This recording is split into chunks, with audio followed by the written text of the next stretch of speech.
What's going on, everybody? It's your buddy, it's your pal Spaz Phoenix, the YWC Reality Check. Happy almost holidays.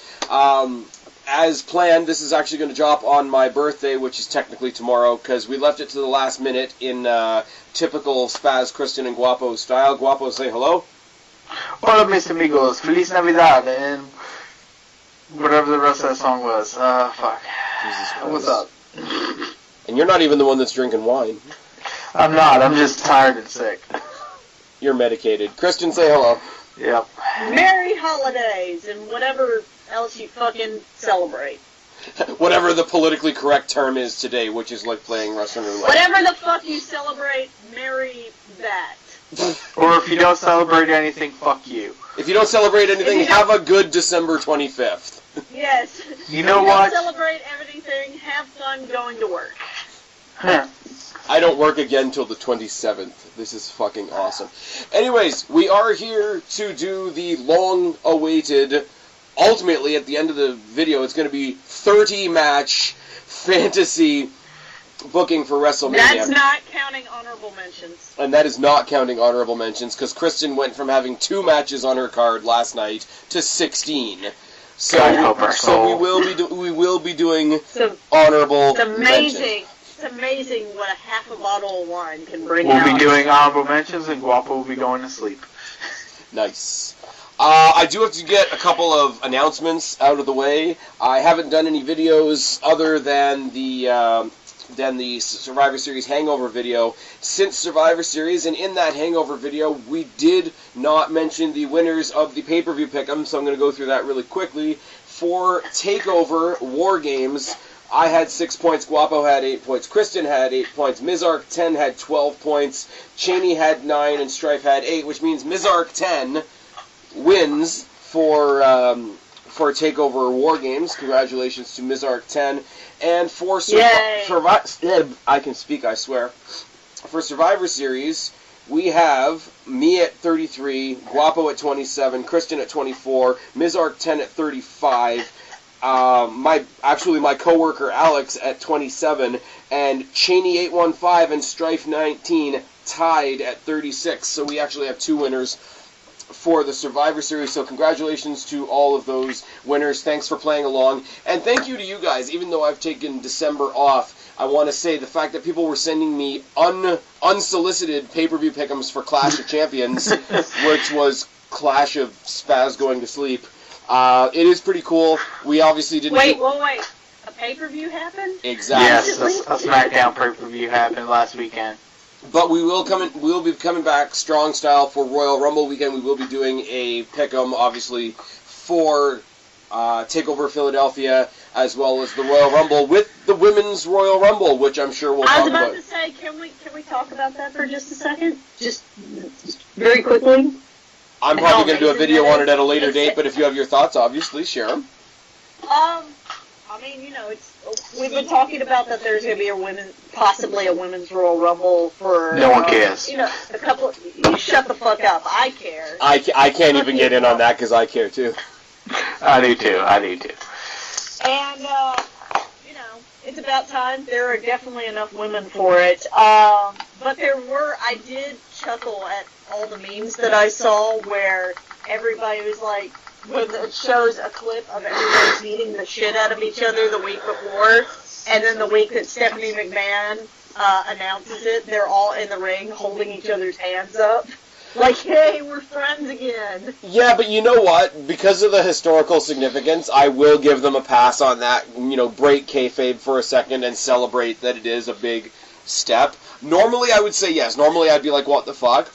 But it's one of the bigger movements in getting the women on equal footing with the men. So it's one of those rare occasions where I don't have a problem with. I mean, look at all the matches between Bayley and Sasha Banks in NXT where they broke kayfabe at the end, and I don't think anybody really. That's true.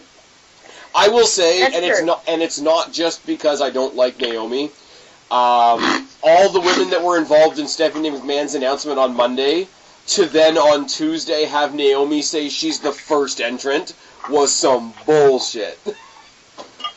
But I will say that is very equal to how the men do the Royal Rumble, because it's been years since anybody, except for like 1 or 2 storylines here and there, have to qualify for the Royal Rumble. Most of the time, people just fucking walk out and guess what, bitches? I'm in the Royal Rumble. Alright. Well, I guess I'm not going to do a separate video on this now, but I did have one idea, because Alexa Bliss and Charlotte are our 2 champions right now. And Alexa Bliss and Charlotte are 2 of the best women on their respective rosters. It is my personal opinion that they should be in the Rumble. Now follow me on this for a second, because, obviously WWE is going to hold Charlotte Flair in the highest regard. I think Alexa Bliss should be on equal footing, but that's just me. I don't think the fact that they are champions should keep them from history. So my idea is, you put the champions in the Rumble as well, if one of them, with the logic that if one of them were to win, they get to pick their WrestleMania opponent. They're probably not going to win it anyway, but that's how you tie up the loophole as to why they're in it. Yeah. Because there's obviously not going to be any women's title matches at the Royal Rumble, because who wants to be in a title match that would take you out of the Rumble match? Correct. That's just my opinion. And the one other announcement I do have to make before we get started, and I am going to kind of count this video as well, but I'm starting a series next year called Off the Cuff. I already have one recorded. It's in... Yeah, fuck off, Guapo. Fuck off, Guapo. It's not a hack of Off the Hook. I swear. It's a fucking hack. It's a fucking hack! It's good, though. I want to be clear on something. It's a really good hack. Okay, I didn't mute myself for a hot second. This is not going to be me giving you guys news. My name is not Sean Zhu Entertainment, and I am not Goofball from New York. It is simply going to be me taking a particular topic and coming up here very unscripted compared to how I would usually do a video, and just rambling off my thoughts on whatever's happened. It's by no means meant to be a news series. It's just me shooting the shit with my very controversial opinions.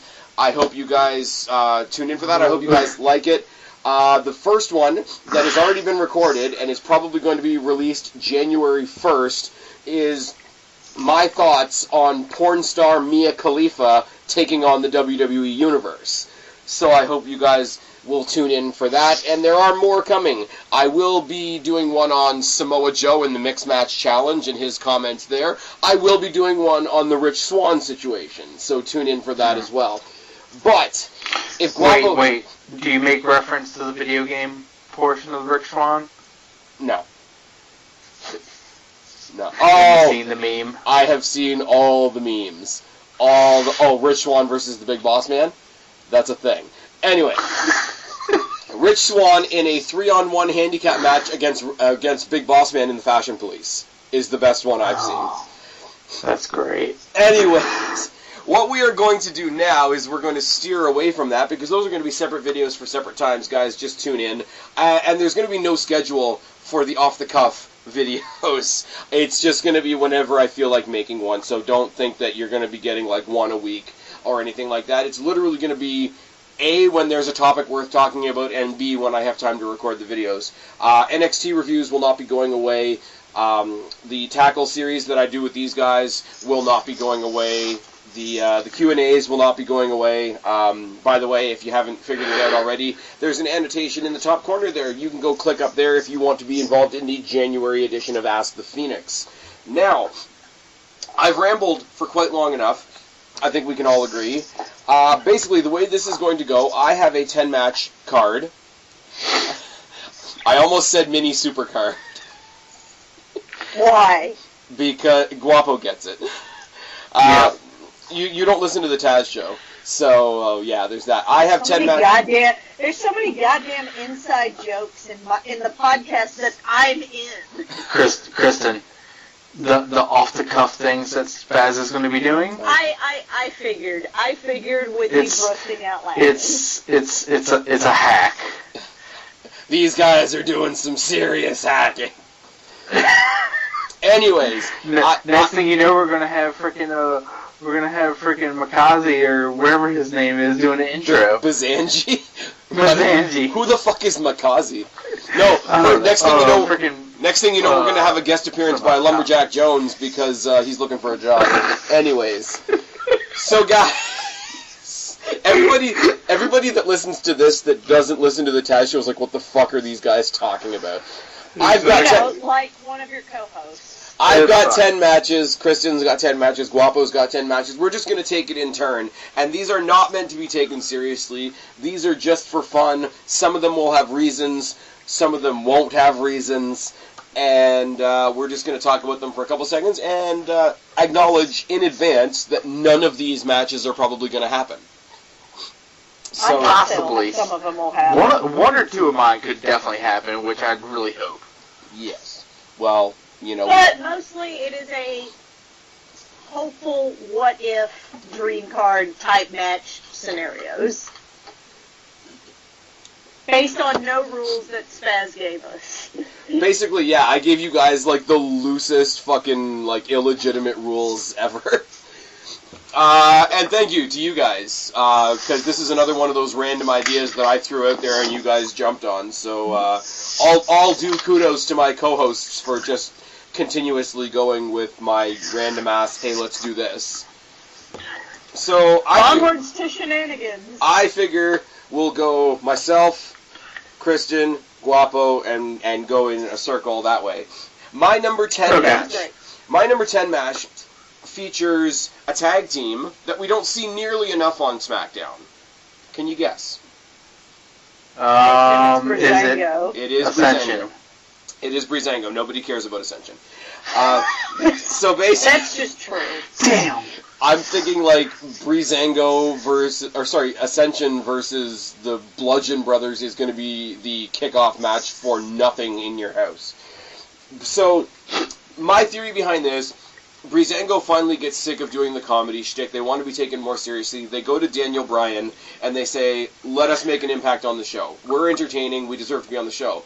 And Daniel Bryan says, okay, if you think you're entertaining, we're going to put you up against another entertaining team. They go up against the New Day and lose. Okay. And lose.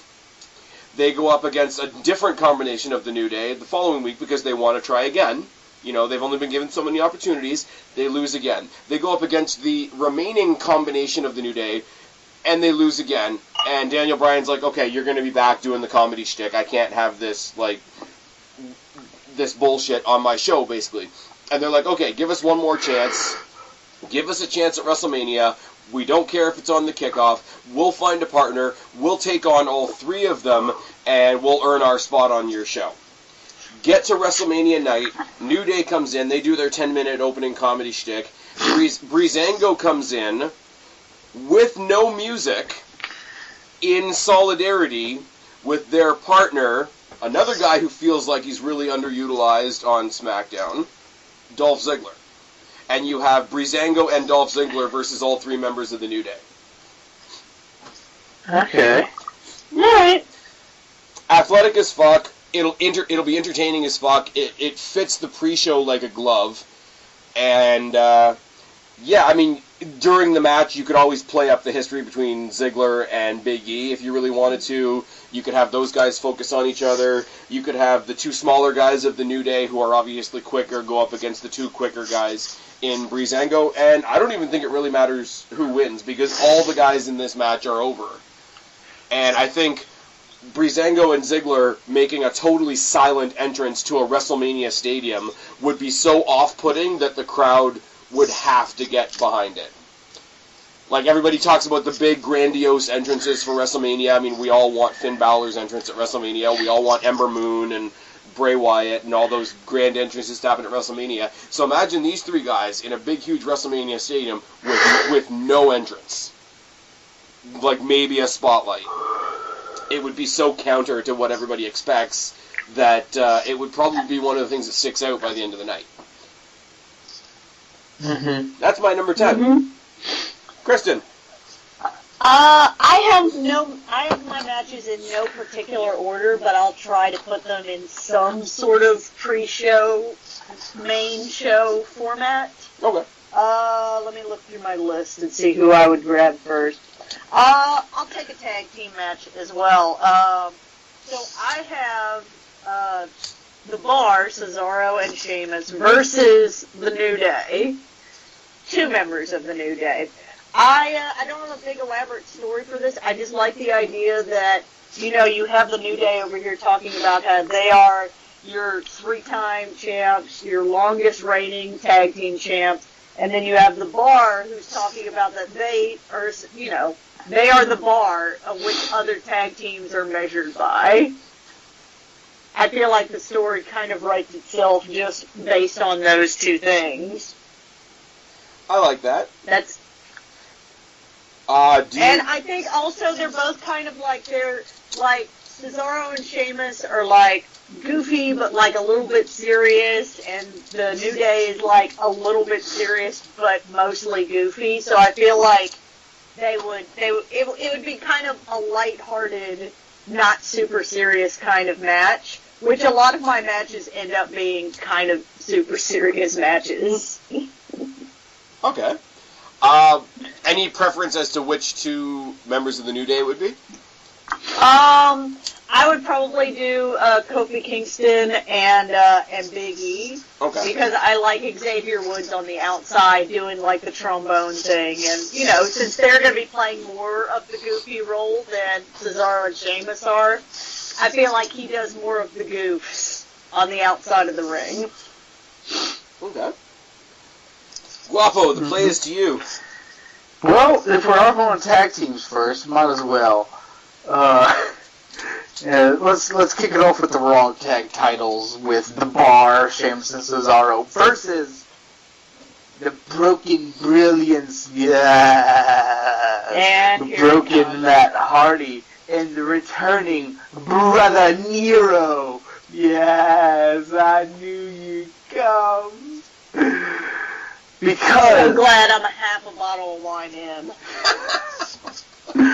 Because what better stage than the stage that they returned to the WWE, the land of McMahon, than WrestleMania, yes, to recapture WWE Gold, yes. And on their side, they will have Senor Benjamin and Queen Reby and King Maxwell. Yes. I want to see a drone at that building. Of course, the only thing to make it even better would be having Vanguard 1 hovering above the ring, capturing all of the sudden impact. Oh dear. That Correction, 2/3 of a bottle of wine now. I will say, at least you took your loss in that bet in stride, and I do tip my hat to you. Oh yeah, guys. So clearly I've lost the bet. So I have a Nikki Bella hat and a Nikki Bella shirt purchased. I am steering into the skid. You will see videos. It's gonna be awesome. It's going to be great. The next video that goes up on our channel will be her in a Nikki Bella outfit. And I have a Brie Bella. I'm not going to spoil it because it's going to be great, but I also have a Brie Bella. Your Brie Bella is going to make Daniel Bryan vomit. It's going to be wonderful, yeah. Your Brie Bella is going to make Daniel Bryan turn heel. Okay, my number 9 does not have as convoluted a storyline behind it. Mine is actually quite simple. You guys know I'm a huge fan of The Miz. I am doing this based on his frustration coming from losing the Intercontinental Championship. He's going to come back from filming the Marine, try to get it back from Roman Reigns, get squashed, be all like frustrated and hating everything, and I should have never came to Raw. Kurt Angle just drafted me to Raw so he could screw me. So for WrestleMania, I am issuing an open challenge, but it is only for people from the show that I made, where I got to flourish, where I got to be the big main event guy. Build himself all the way up. So he has a WrestleMania open challenge to any member of the SmackDown roster, and we see yet another person that hasn't had a whole lot of TV time on SmackDown in a little while, and it is Awesome versus Perfect, and I mean the Perfect 10, Ty Dillinger. You got Miz versus Ty Dillinger in an open challenge. Maybe to That's open. That's a good one. Because I don't want you wouldn't need a title, because I don't want Dillinger to do nothing, and all of a sudden be the IC champ, because that doesn't make any sense, and that happens with way too many people. But, I mean, you got The Miz, who Rolling Stone just named their WWE Wrestler of the Year, which is fucking amazing, and makes everybody on Twitter cry.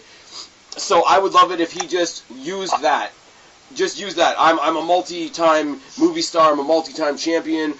He could even come back to Raw calling himself a Rolling Stone and, make a whole bunch of momentum jokes and all that. He takes it all into WrestleMania. He calls it, the Miz Mania Open Challenge or something like that. It gets answered by Ty Dillinger. And, I'm not saying I have victors for all of these, but as much a fan as I am of The Miz, I would put Ty Dillinger over here. I agree. Yeah. Kristen. I'm gonna be stereotypical on the show, as I tend to be when it comes to women's matches. I have Natalya versus Asuka. I don't really have a big story about this.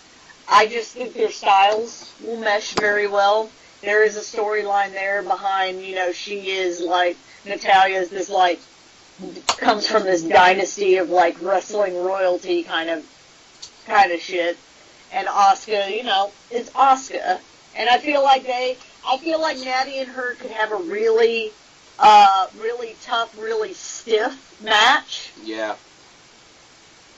And with their styles are very similar, but not similar at the same time. Yeah, they don't have the same she's a moveset, whole lot of but strikes. they have a very similar moveset. And I feel like even though Asuka's the one with the undefeated streak, with the size difference between the two of them, I think you could get a really cool David and Goliath story going with them.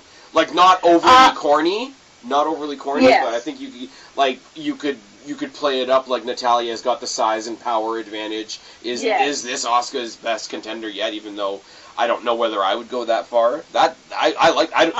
You don't need a story with that. I probably would not have Asuka lose, especially at Mania, on what I am essentially putting her in the pre-show. Oh, okay. Because Asuka's great. Asuka's great, and she can be on the main roster. I just don't have her on the main roster here. But I think, with Natty's pedigree and how long she's been in WWE, and I feel like they could have a good storyline, and I feel like even putting her in a WrestleMania arena right would be very good for Asuka. And I think Natty could, because she's such a pro, she could be the Dolph Ziggler for Asuka. Yes. She'll make Asuka look good. Asuka definitely wins this, but I feel like it'll be a very, not super close, but, decent match, not a squash. Decent match, exactly. I like it. You don't even really need a story for that. Just put that on a marquee. I think most people would buy into it. You would need 2 weeks, 2 weeks tops, a week of promos to make that a viable thing on the pre-show without too much storyline. You're the shit. Everybody thinks you're the shit. Everybody thinks you're awesome, but I'm Natalya. That's the storyline. Okay. I like it. Guapo, you're up. I'm going with Flair versus Riot for the women's SmackDown Women's title. But in both of them have people in their corner. Riot has a Riot Squad of Liv Morgan and I can't The remember. other one. The other one. Mandy Rose. Crazy Mary Dobson. Oh! I was about to say, Mandy Rose is in Paige's group. Is an Yeah, absolute. she's fucked up. Oh, you mean Sarah Logan and Yeah, Sarah Logan and Liv Morgan. And in Flair's corner, Becky Lynch, and I see a Bailey moving to SmackDown. Okay. So almost a Four Horsemen versus Riot Squad thing.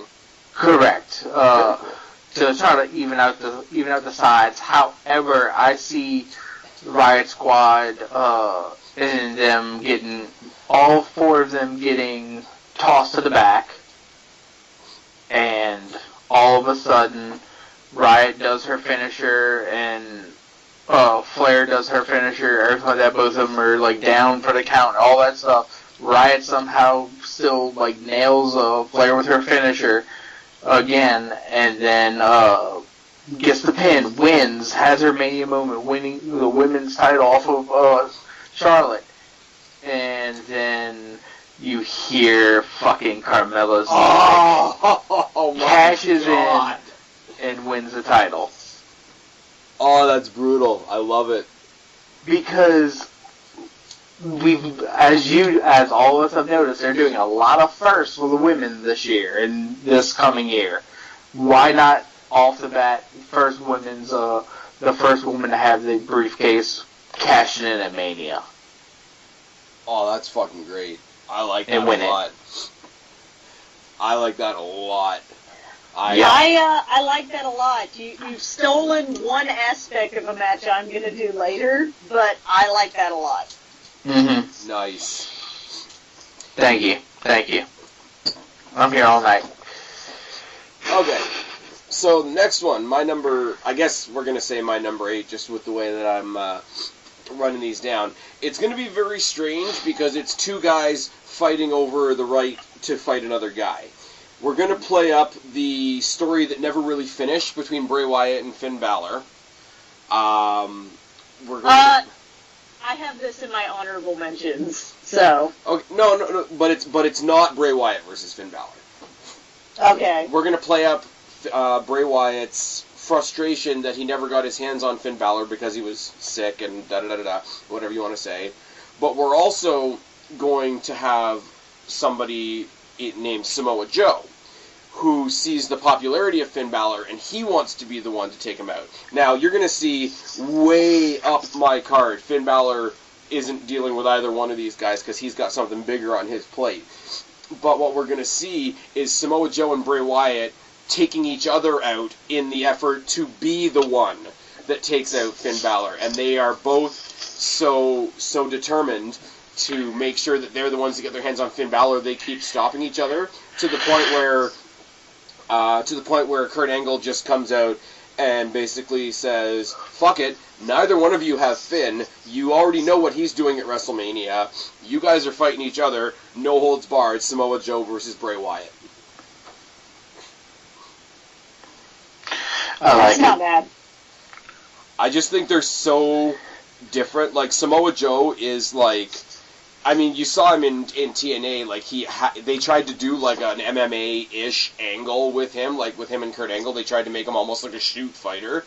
Like, you've got one guy that's so clearly a fighter, and one guy that's so clearly a character, and I think that dynamic always works. Like, if you get... In real life right now, we have, the Broken Matt and Bray Wyatt, and they're both clearly characters, and the characters work off of each other. But if they're both strange, then you don't get the opponent's reaction of either what the fuck is that, or cut out your silly shit, I'm going to kick the shit out of you.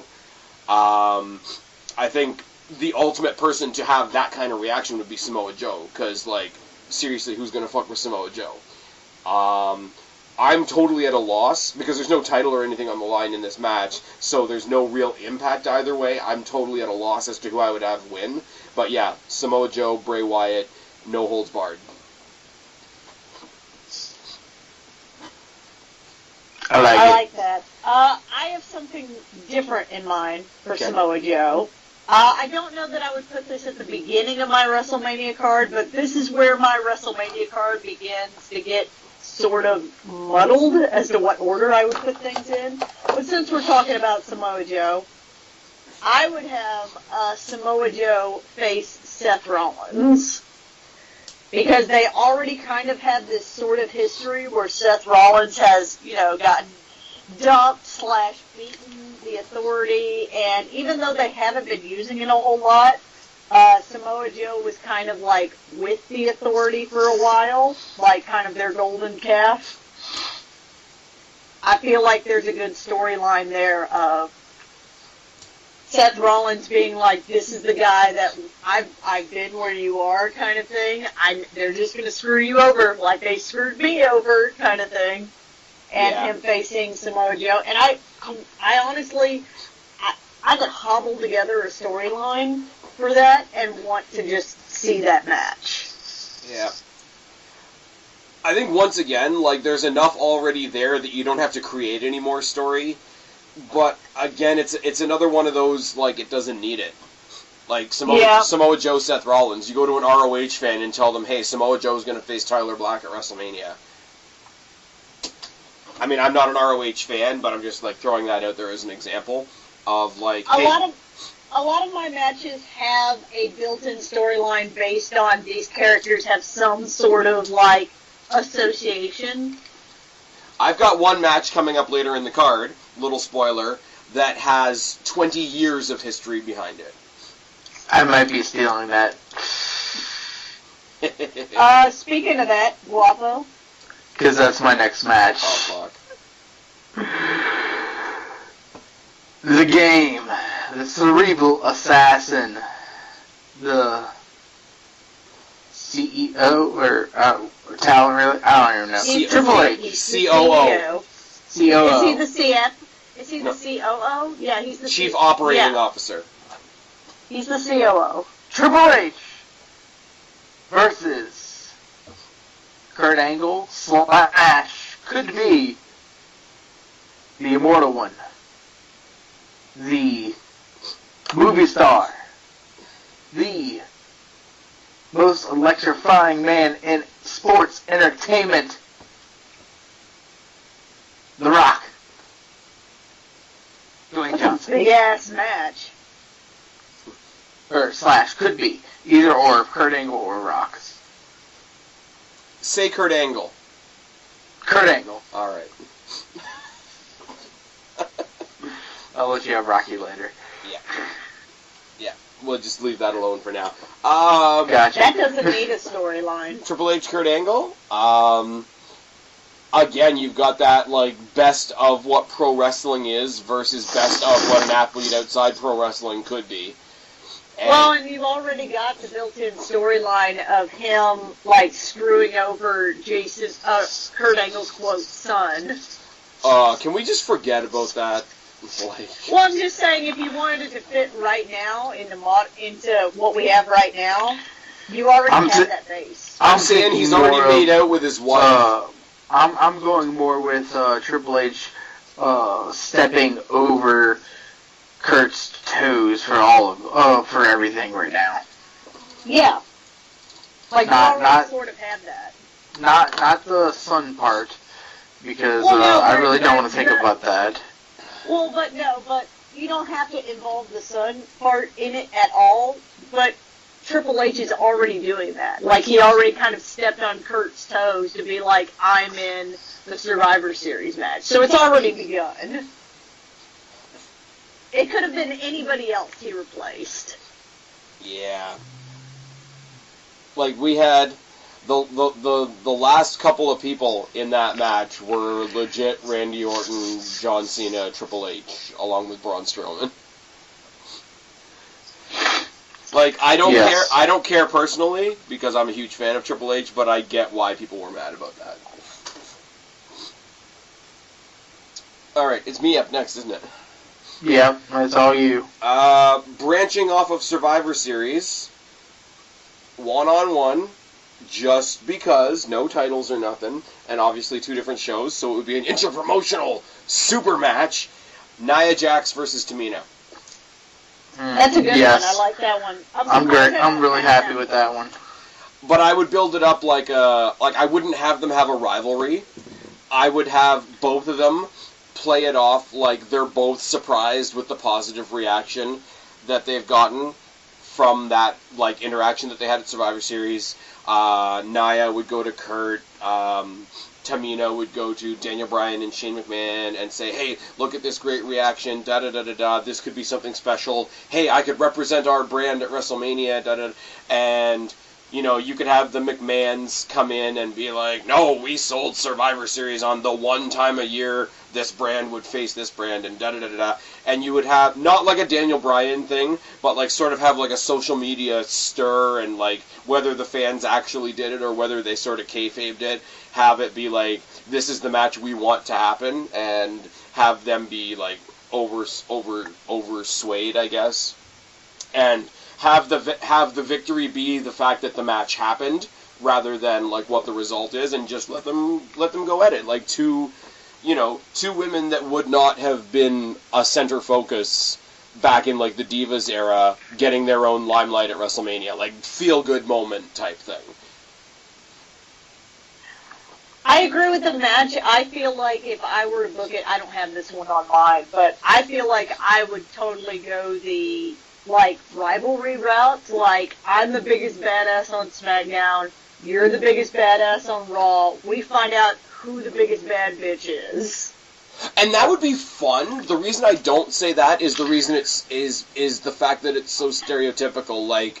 Yeah, I mean, that's the easiest. That's the easiest story to write. If anything, it's Nia Jax versus Tamina, special guest referee The Rock.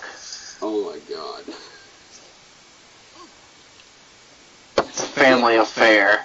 And see, I don't want to do that because I don't want them to suffer from Roman Reigns syndrome and have all the assholes out there be like, yeah, this is only a big deal because The Rock is in it. The thing is, though, I feel like they wouldn't, because I feel like they'd be more over than Reigns.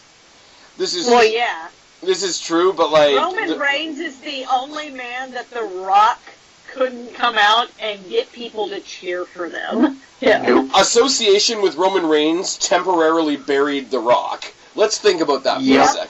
But I'm just saying, like, I don't, because we've waited a long time to see Tamina get any like in-ring focus.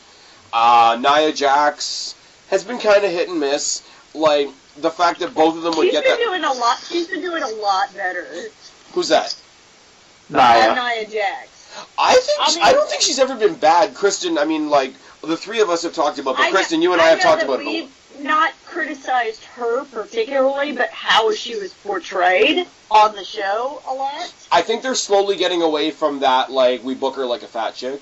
And the reason I reacted to what you said a second ago, like, about, like, oh, we're going to be the biggest, baddest, whatever, I think the only reason I would aim against that is because it's so stereotypical to have, like, basically book her like a female Big Show. Like, oh, look at me, I'm a big, huge, like, fucking monster and I'm going to destroy things. Whereas they haven't done that. They've had her come up and, like, the past couple of weeks, they've actually had her stick up for the good guys. They've had her do, like, the shit with Enzo, which may not be great, but it's showing that she can have, like, a lighter, like, a more comedic side, which is why I think a respect thing between the two of them and, hey, let's just see if we can make this happen, is so the opposite of what people expect. I think it would make it stick out more, and I think that's... like I say, not to be totally cheesy, but, like, 5 years ago, these two would not be on a pay-per-view together, let alone a WrestleMania. Oh, absolutely not. You're correct in that It's one of those rare things where it's like when we saw Daniel Bryan and CM Punk fight for the first time. The win is the match happening. Mm-hmm. And I get it, and I do see the appeal of, like, you know, treat them like two big monsters and let, like, the car crash happen. But I feel like we could get so much of that, like, on a week-to-week. Like, have them both mow down the people on their respective brands to show what they can do. But then, hey, as scary as we are, we both recognize that this moment is bigger. Mm-hmm. Figuratively speaking. Anyways, Kristen, you're up. I'm trying to pick what my next match would be. Let's go a little bit in a different direction. I have The Miz versus Apollo Crews for the IC title. The Miz is still champion in this scenario. Just because I feel like, unless, if I'm not counting the fact that he has Titus O'Neil talking for him, I love Apollo Crews, but he cannot fucking talk right now. Apparently that is just his weak point. I don't know if they're not using him right or whatever. And I feel like if I want Apollo Crews to have, I feel like he would be good as Intercontinental title, as Intercontinental Champion, which is why I would have him win. But he would definitely need a heel to carry him, to make people cheer for him, because I don't feel like his personality on WWE can garner people cheering for him without a main villain kind of thing. Yeah. And I think The Miz is great for that. Yeah, I don't think Apollo can make people care about him winning, but I think Miz opposing him could make people care about Apollo. Because Miz can do that. That's exactly why I have it booked like that. I feel like The Miz could maybe not pull some I wouldn't use the word great promos out of him, but could definitely pull some good promos out of him, and being able to lean on The Miz's very superior mic skills, I feel like would make the match so much better.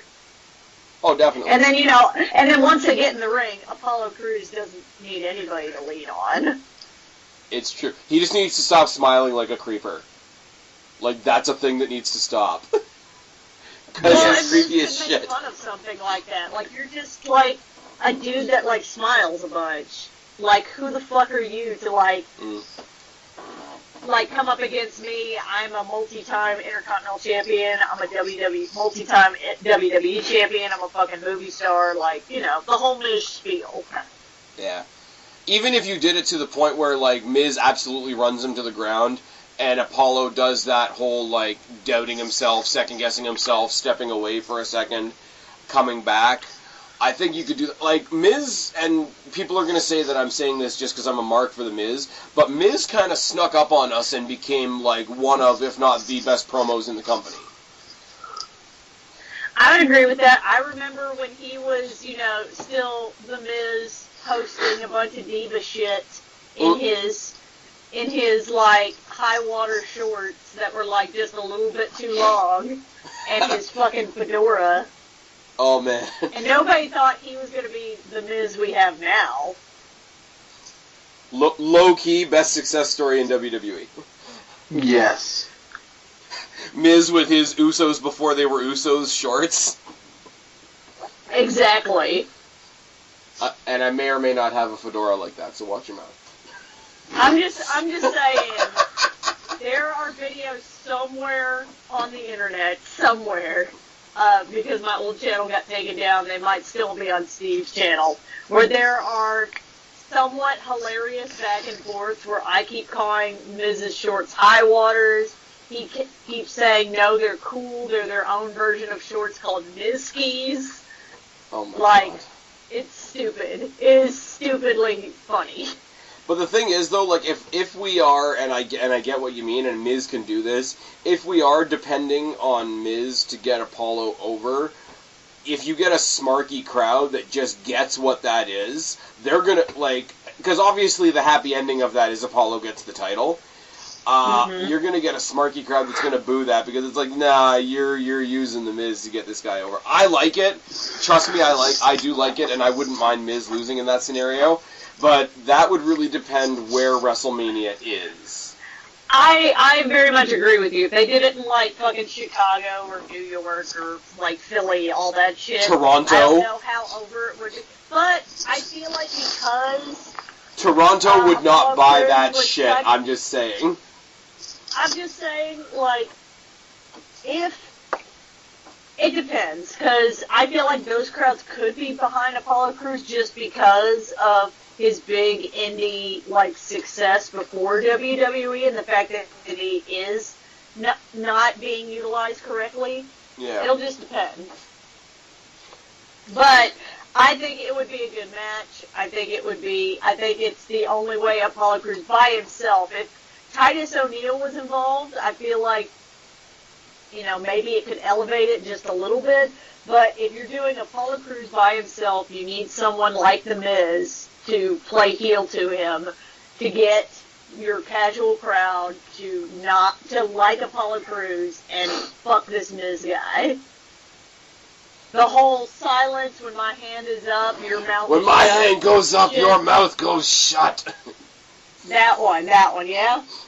That's how you get Apollo Crews over, when he's just being big old smiley, super squeaky clean But Miz babyface. Miz couldn't use that line, though, because, about Apollo shutting his mouth and whatever, because right now, unless we do a lot of convincing in the other direction, nobody wants to hear Apollo cut a promo.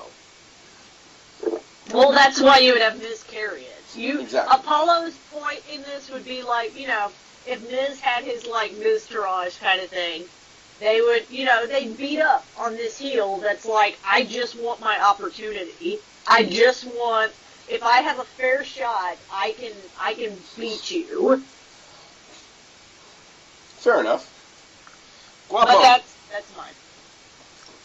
Oh, my next match will be my girl, Bae, Alexa Bliss, versus Asuka. I hate to say it, but Asuka will definitely be the one who goes over. However, the match writes itself. Unless you want to get Alexa Bliss even more over as the penultimate heel. Yes, I don't think she needs help as the ultimate heel. I think she's already there. Yeah, but people would be so sure. People would be so sure. It makes absolutely no sense now because they fired Emma, but, people thought that Emma was going to get squashed in 2 seconds on Asuka's debut, and she had 2 great matches in 48 hours. Then she got released, which is the dumbest shit ever, but whatever. Yeah. What do I know? There could be a third faction right now with Emma, Yeah, Mark. Emma, Peyton Royce, and Billie Kay. It's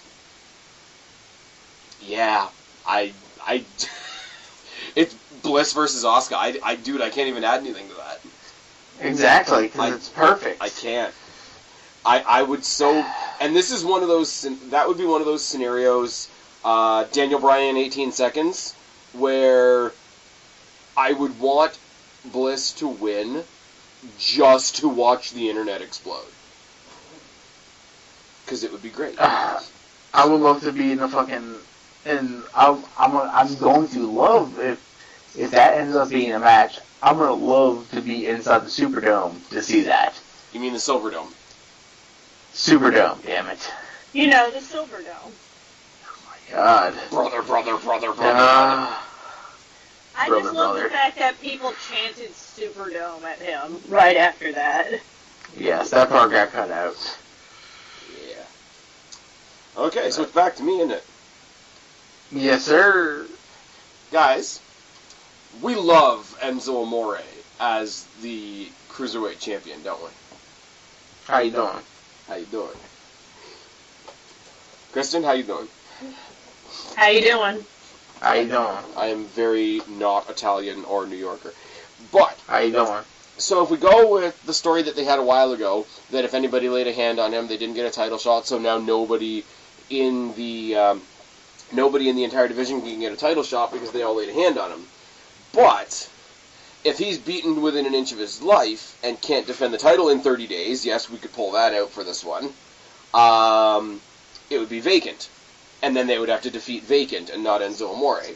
So what I would do is I would have the entire Cruiserweight division, even the Zoe train, because he mistreats them and they realize they're better than that, right. The entire Cruiserweight division beats the ever-loving fuck out of Enzo. They give him a neck injury, they kayfabe him a back injury or something like that, right? They do a massive tournament.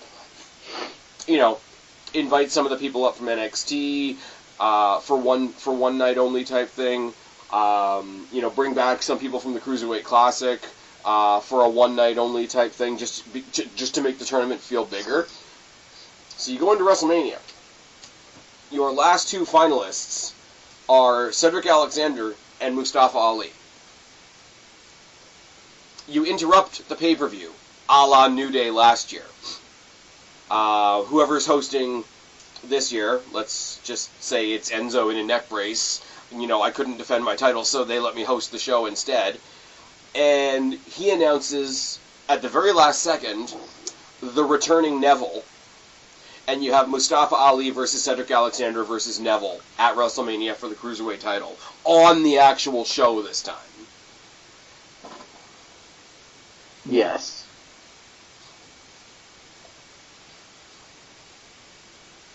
And honestly, I'm sad to say I don't have any cruiserweight matches, so I'm like, I don't either. I'm leaning on you guys for cruiserweight appeal.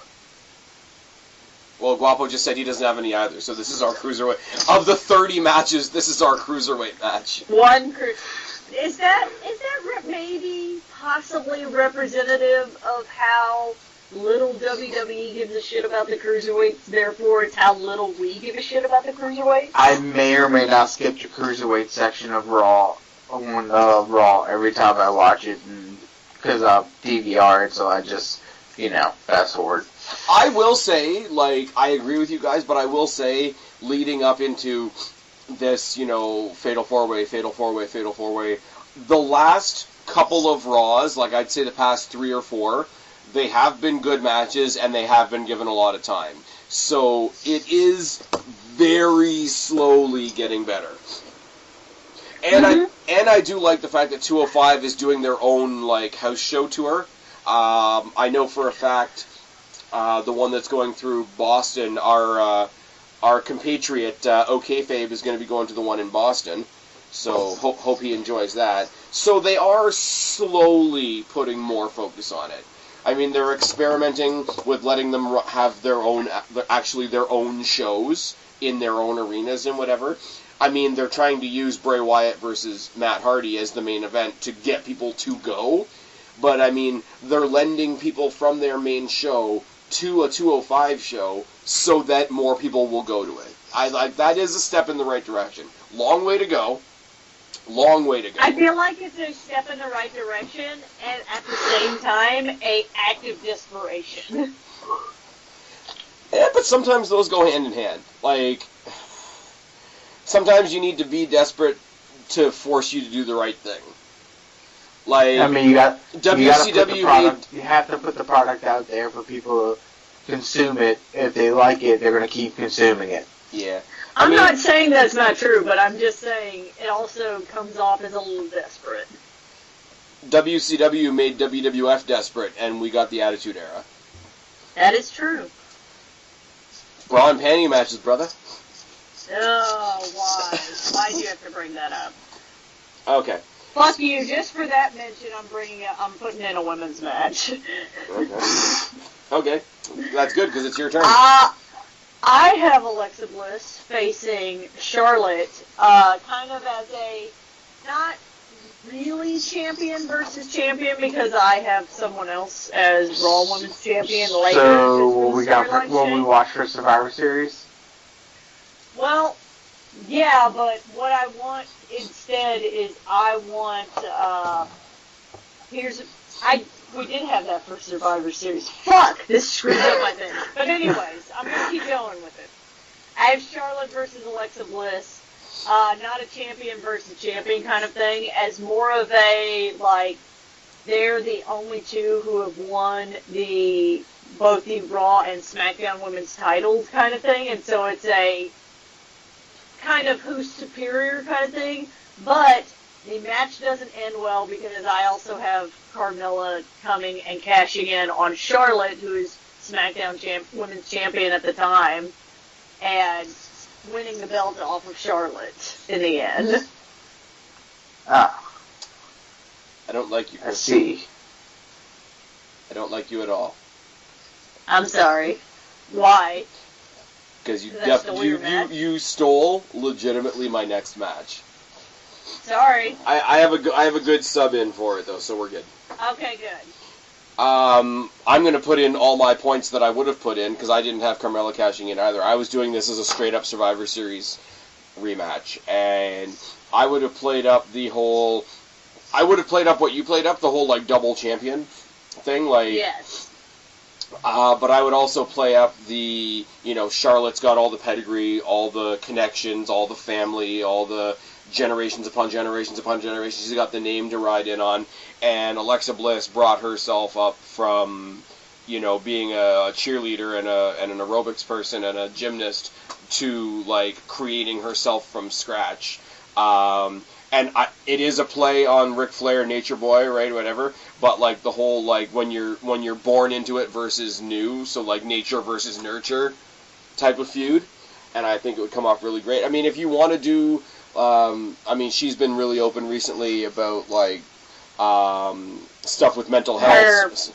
Mental health Yeah. stuff with eating disorders and whatever. So if you want to bring that into, like, really drive home, like, a sympathetic... Like, she could still be a heel, but she could be that heel where you understand how much she's been through and you know why she does the bad things that she does.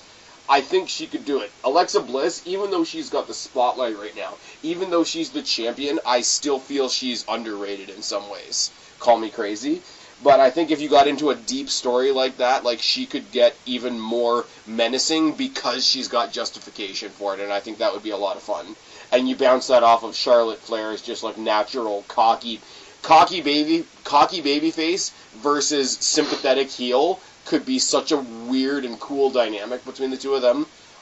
It would add a lot to a match that we already saw at Survivor Series, which was fantastic and one of the best matches of the night. I like that aspect as well. I also feel like, you know, with that angle that you're going with, which I really dig, if you play up Alexa Bliss with the eating disorder and all of that thing, it also plays her up as kind of like, because even though I've worked my ass off and yet I still don't, and still I'm looked at as like second rate compared to Charlotte Flair, who has everything, she almost comes off as not having anything to lose, like a sort of like, I have no other way to describe this other than like a Dean Ambrose kind of like lunatic friend like aspect where it's like, I don't fucking have anything to lose. Like, I'm just gonna go nuts on this. And I mean, depending on how personal you want to get, like, Alexa Bliss could get scary. Like, sort of like, and obviously when you play with their real lives and their real pasts, it gets tricky, it can get, you know, offensive if it goes wrong, but you could sort of play up that, hey, I've already been to some dark fucking places, like, let's fucking go. Yes, I exactly. love that. And I mean, Charlotte Flair can stay face, but still be cocky, like, deserving of a comeuppance without being heel. Like, I think she's got that weird tweener vibe. Well, I also agree, because you could have Alexa Bliss have that I have nothing to lose kind of thing, so she does everything she fucking can. She plays dirty, she distracts, she does everything, does all the psychological mind game bullshit. Like, she can still be heel, but still be, like, sympathetic. You can still sympathize with it. But she can still go full-out crazy heel with it. Yeah. I would probably have her win, but that's just me.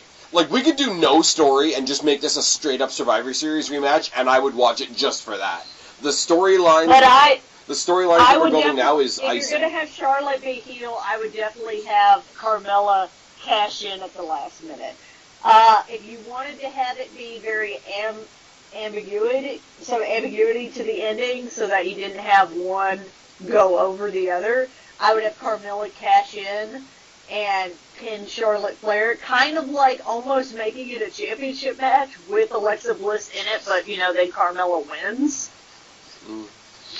Yeah. Guapo agrees. Guapo's tired. It's Guapo's turn. Alright, let's get this done then. It's Guapo's turn. We're officially halfway through. My next match is a match counting on that Roman Reigns drops the IC title. And, yeah. because I want to see The Miz versus Seth Rollins for the IC title. That's a good one. Yeah. That's a match that can write itself. That's also in ring and promo. I was about to say, that's somebody that, unlike my match with Apollo Crews, that can go toe-to-toe with Miz on the mic. Mm-hmm. Exactly. But there was a throwback, because, like, a couple months ago, and it didn't last very long, but, like, when they first put the Universal title back on Brock, and they tried to sort of make the IC title the main title, there was a match that had, like, Miz, Rollins, Joe, Ambrose, Balor. It was because Ambrose was the IC champion. Ambrose was going. There was a triple threat match. I just rewatched these promos. That's why I fucking it's up fresh on my mind. It was Joe, Balor, and Seth, and the three of them were going to whoever won was going to face Ambrose. Because I remember the promos backstage, and of course my favorite promo was Dean Ambrose being in the backstage with Finn Balor and then telling him, well, there's only one last thing for me to do. Eat a carb. Fucking eat a carb. Eat a carb. For the love of God, man. Eat a carb. There's like a vein in there. That's awkward. Pointing at his abs. Uh-huh. I thought it was hilarious. Fucking eat a carb, man. Nice. No, but yeah, Miz Rollins writes. Rollins isn't the greatest promo, but I'm pretty sure he could hold his own with the Miz. And as far as in ring, just yes. In ring, it's gonna be a masterpiece. Yeah. My next match was going to be a straight up rematch, Bliss versus Charlotte from Survivor Series, but Kristen stole that. So I'm going to go to my only honorable mention, and the match that I can't believe I didn't put on this card because I'm such a big mark for both of these guys. The charismatic enigma, WWE's old school Jeff Hardy versus Broken Matt. Yeah. Alright, well, I'm gonna go to sleep now while you guys talk about this. I don't have anything else to say, just like... Re-break Jeff? Not even. No, I want it to be like Matt goes one way, and they sort of make like loose reference to TNA, and is like, my God, man, I've seen you go down this path before, I can't do it with you again, I'm sorry, I gotta make my own path, da-da-da-da. Broken Matt sort of resents him, and like... We go for, like, super, like, rock star, old school Jeff Hardy with the face paint, the whole fucking bit, versus Broken Matt, as we know he can be from TNA. And I think the match, obviously it would have to be a ladder match. I don't know what you would put up there, because they wouldn't be going for a tag title. It wouldn't be a tag team title belt. Actually, ladder match with Vanguard 1 hanging over the arena. Yes. That's all I got. Kristen, you can wake up now. I'm still here. It's fine. Let's grab one of these other matches. I don't have a storyline for this. I just feel like it would be a great story, and we haven't seen it in a while, so I feel like fans would be excited about it. Owens versus Zayn. I don't have any story leading up to it, but why would we not want to see Kevin Owens versus Sami Zayn again? In this scenario, I would have Kevin Owens be the face, question mark? Like, not be babyface. Be who he is right now. Be who he is, like not change his character at all. But just be in the right. It would almost be heel versus heel, but, you know, if you were going to have a face, I would have it be Kevin Owens, but it wouldn't be because he's actually a good guy. Yeah. I would have Sami Zayn go fucking nuts. I would have him go, like, clearly I have to be more successful than Kevin. I have to be way more crazy heel than him. That would be the only reason Owens would be, quote, face.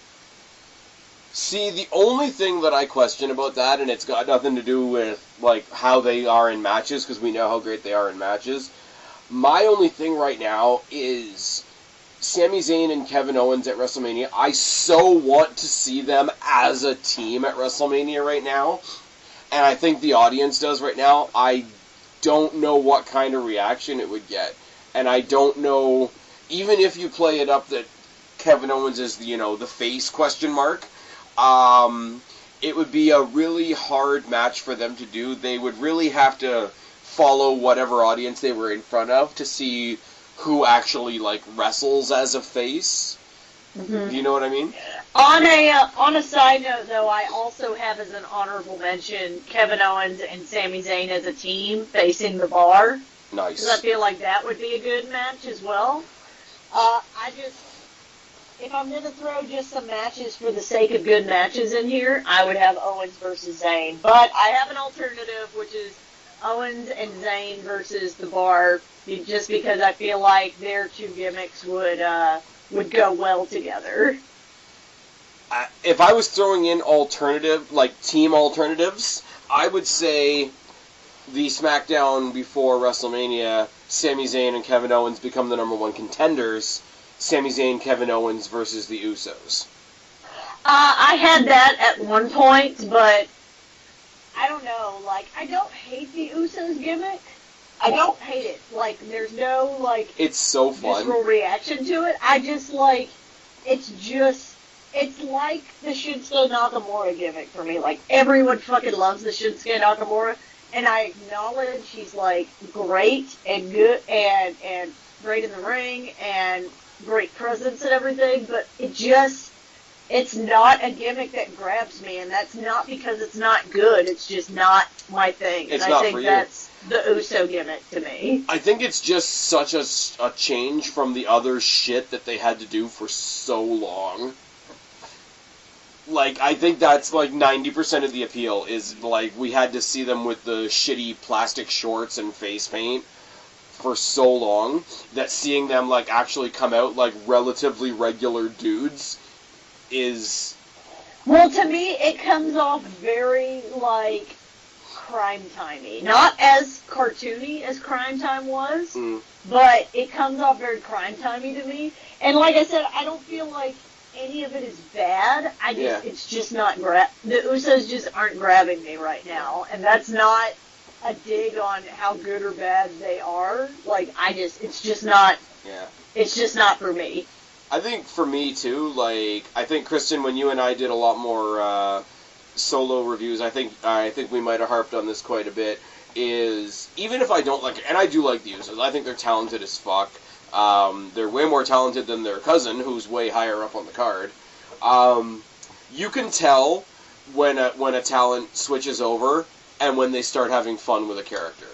And they're having... I agree with that, and that's why I put it in the it's good, but it's just not for me.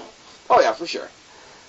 But yeah, no, getting back to your original point, Sami Zayn, Kevin Owens, obviously they're going to give us a great match. They always give us a great match. It would be a match that's in, the middle of the card that, is going to be good, but isn't going to, because we've seen it a lot before, isn't going to, wear the crowd down for whatever the next match is, if you want to put, a real big match. And, it's a break, but not, a piss break. Yeah. It feels like that WWE has certain matches, and you got it a lot with Edge, Christian, and the Hardys back in the day. Here's a combination that the crowd loves. Here, you want some wrestling, here's some wrestling. Exactly. It's a match that some people could go, this is going to be a great match, I'm going to sit and watch, and other people could go, it's going to be a great match, but I've seen it before. So and they'd both be right. And they'd both be right. Mm-hmm. Anyways. Guapo. Yes. Right now is when some shenanigans are about to start happening for the SmackDown Tag Title. Following the previous 2 years with a ladder match for tag titles, or a title in general, we will be having a fatal 4-way match for the SmackDown Tag Titles, including the current champions, the Usos, versus The New Day versus Kevin Owens and Sami Zayn versus a mystery opponent that you will not find out who it is. You just know it's two people. It's the Hardys. We will find out at Mania. No. Who's it end up It's being? not the Hardys. It's the Bucks of Youth, yes. The Young Bucks, Matt and Nick Jackson. Who are they? They are two of the members of the Bullet Club from ROH and New They Japan. used to be in TNA at one point, but I think Very it was... briefly. If you couldn't read the sarcasm, I'm sorry. I was going to add that it was after you paper bound for glory, hashtag Spaz paper bound for glory. Yes, this is true. Actually, back when they were Generation Me. Yes. Oh, that hurts. That hurts my soul a little bit. That's a real gimmick, but yes. And then, of course, the Bucks of Youth go over. Motor City Machine Guns come in. Addiction comes in and makes a guest appearance. Dude, I love the Motor City Machine Guns. What the fuck happened to them? They're in ROH. If that happens, then fucking James Storm's gonna come out of nowhere. You're gonna hear Bobby Roode come out, and they're gonna be yelling beer money. And then out of nowhere, a random Abyss appears and pulls Crazy Steve out of his pocket. It's gonna be the Aces and Eights. Oh fuck me. TNA Invasion. Oh god. Okay, I hate to break it to you, but low key, the best parts of any TNA invasion that could have happened have already happened. Pretty much. Like It's already realistically, happened. the only people that aren't there from TNA that I would want to be in TNA be James Storm, Kaz Daniels, and Motor City Machine Guns. Yeah. But Maybe the Amazing Bucks Red. as the mystery opponents. Maybe Amazing Red. I would love to see that. Crimson could be the new Big Show. Move on. We've already gone too far into the abyss, no pun intended. Yes. Okay. So, I have a match here with slight racial stereotype overtones. And I will admit that from the start. It's the Naomi video all over again. It's not the Naomi. Naomi's not on this card. Fuck yourself. So recently on Raw, we saw the debut of Hideo Itami in 205 Live, which is lame. I mean, I think it's cool that they brought him in with Finn Balor for one night. So he's already won a match. So this will not help at all. But we all know Hideo Itami was basically the little engine that almost could in NXT. I would have had him debut on the main roster and keep losing. And keep getting more pissed off. And keep losing. And keep getting more pissed off. But, like, he would lose the match, but then absolutely annihilate his opponent after the fact. Like, always. And eventually, Finn Balor would try to talk to him. Obviously, the general manager would try to talk to him at some point. Then somebody else tries to talk to him. You get a conversation between Hideo Itami and Asuka, who tries to get through to him, tries to mentor him, comes to the ring with him a couple of times, rah. He still does it.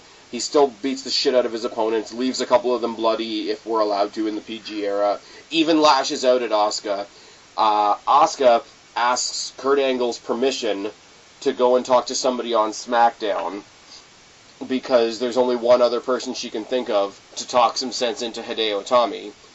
And at WrestleMania, you get Hideo Itami versus Shinsuke Nakamura, with Asuka in his corner. Very racist, yes. Very racist, yes. I'm not sure where to go from this. I don't know where to go from this. My thing is, it's just super easy to assume that they all know each other from the past. What makes you say that? Because they're all... Because all Asian people know each other? Because they've all fought in New Japan. Or some other promotion in Japan. No, all of them did fight for New Japan. You know, it's like... I like how we made Spaz racist, and he was like, no, it's because they all, like, knew each other. They actually know each other. And we're like, oh, yeah, they do know each other. Yep. Kristen, what's your next match? And also happen to be Asian. So Hey, it's like at least I racist, but not on didn't throw Akira Tozawa into the mix. Or Kota Ibushi. And then, what is it? What's his name? Something Yoshi. The guy who does the Yoshitatsu? Japanese commentary. Yes, he does the commentary. Oh no, that's Funaki. And that's Funaki, right? And they bring back Mr. Fuji. No. Mr. Fuji's definitely dead. And they bring back Mr. Fuji anyways. And out of nowhere, a Great Muta appears. Oh, They bring back Jimmy Wang Yang. Oh my god. Now that's actually possible. He might be assisting at the Performance Center soon, eh? I made it too racist. I'm sorry. Okay, but like false accusations of me being racist aside, Hideo Itami versus Shinsuke. It's okay. I'm gonna save it. It's fine. Hideo Itami versus Shinsuke Nakamura as an in-ring match would be fucking amazing. Yes, absolutely. Anyways, I can't wait to see my comment section after this. I'm trying to decide what order to put these matches in. That one. That one? Are you sure? That one. Yeah. Are you sure? Yes. Okay, this one doesn't have a storyline, so I'm just gonna put it out there. The opening line of Kristen's picks. This one doesn't have a story. Which is weird, because I'm like a very storyline-driven person. Yeah. Like, I rarely watch matches for the sake of just matches. I have Triple H versus Bobby Roode. Yeah, that writes itself. I feel like almost everybody wants to see that one. So Triple H versus himself? Yes. But a robe. I will say... But Canadian. But Canadian and a robe. But Canadian Hunter Hearst Helmsley. Pretty much. Exactly. Canadian Hunter Hearst Helmsley with a robe. It is really eerie how similar they are, considering, like, Bobby Roode is not specifically a product of NXT. Like, it is oddly... Like, their intensities are oddly similar. Yes. Except that in the very beginning, Bobby Roode was beer money, which is the exact opposite of how Triple H started when she did this weird French gimmick. Actually, the very first time we saw Bobby Roode, he was playing a security guard that was escorting Hunter Hearst Helmsley to the ring. Okay, that doesn't count. Of course it does. CM Punk was a mobster at one point. That does not fucking count. Moving on. He was following in John Cena's shadow even then.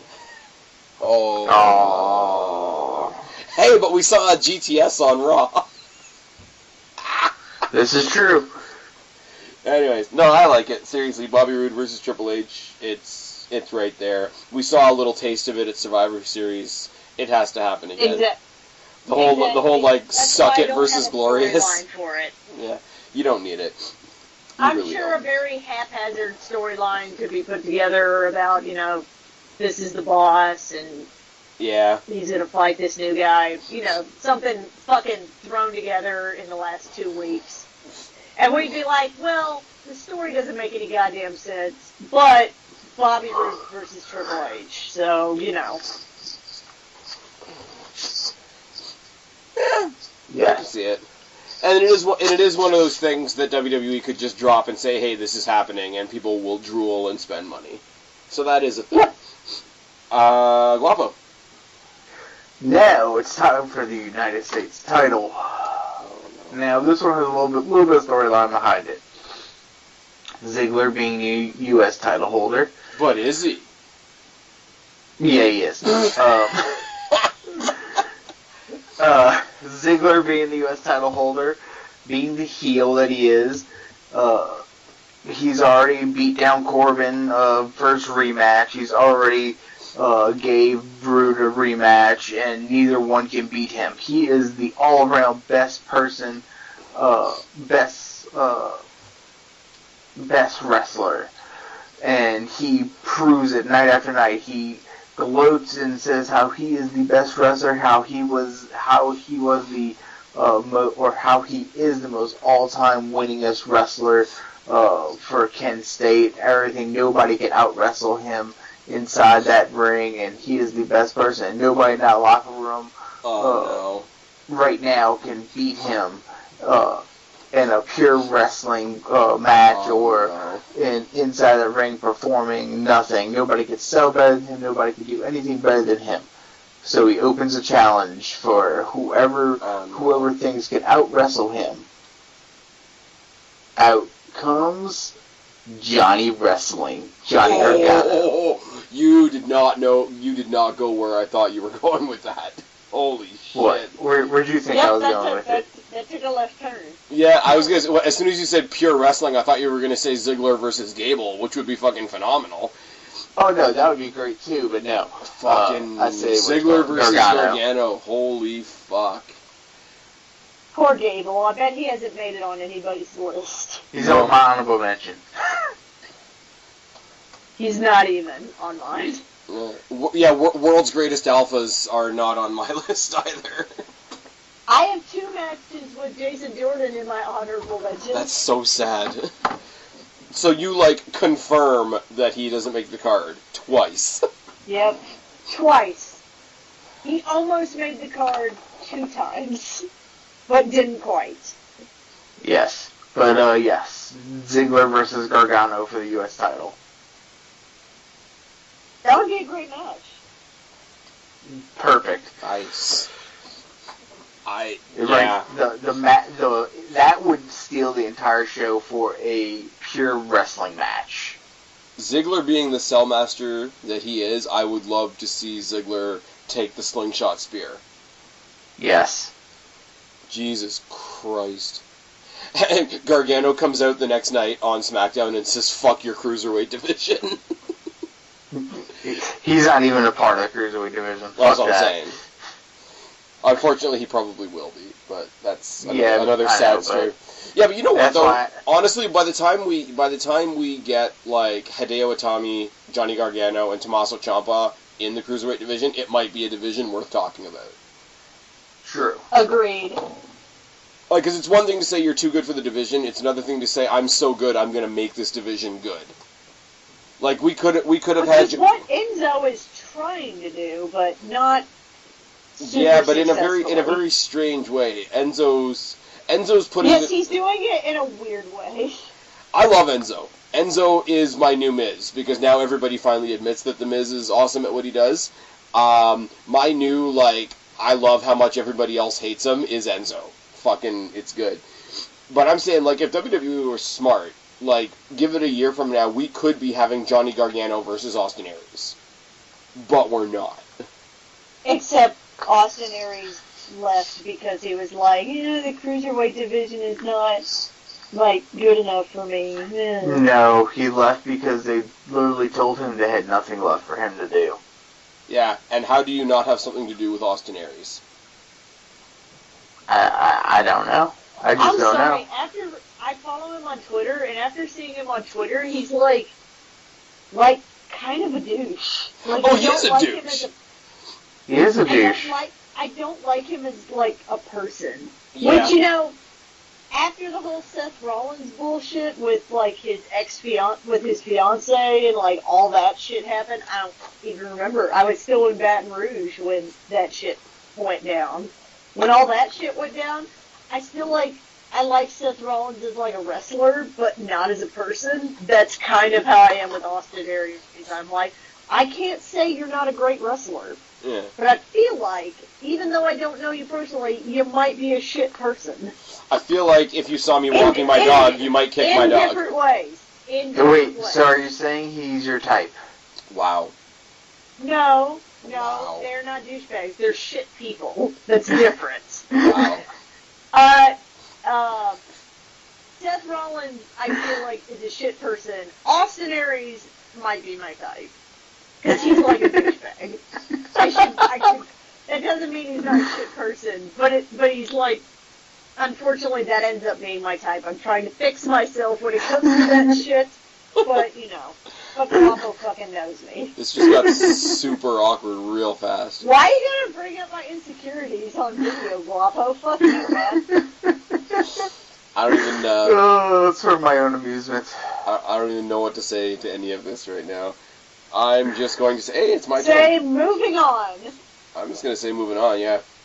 It's already kind of been touched on, so I'm just going to say it and see. Your semi-main? No, we got 3 matches left, bro. We've only done 7 each. Yep. Oh, yeah, that's... it's already been said. Semi-main. Hey, Yeah. man, every match is a main event at Mania. Oh, Jesus Christ, pretty much. I'm going to say it just for the sake of saying it, and if you guys want to throw anything on top of it, go ahead, but I'm just basically going to drop it. It's one that I've talked about forever. It's a match that I want to see one more time. It's Triple H versus The Rock. Yes. I'm indifferent. I'm not saying it wouldn't be a good match, but, it's not in my era, not in my wheelhouse. It's the only match left I'm pretty comfortable saying that they could have with people that are still reasonably there, and by reasonably I mean Rock shows up once a year or so, Triple H wrestles now and then. Like, they're still kind of in our mindsets. They're the only people left that have that long of a history to play off of. And I think if they don't do it in the next year or so, they will be missing the boat fucking huge. And also it's one of those matches that, the other match that a lot of people talk about was, because clearly it won't happen, Sting versus Undertaker. Yeah. At least with Rock versus Triple H, because they're both still in shape and can still, especially Triple H, can still go. Yeah. Especially Rock can too, definitely.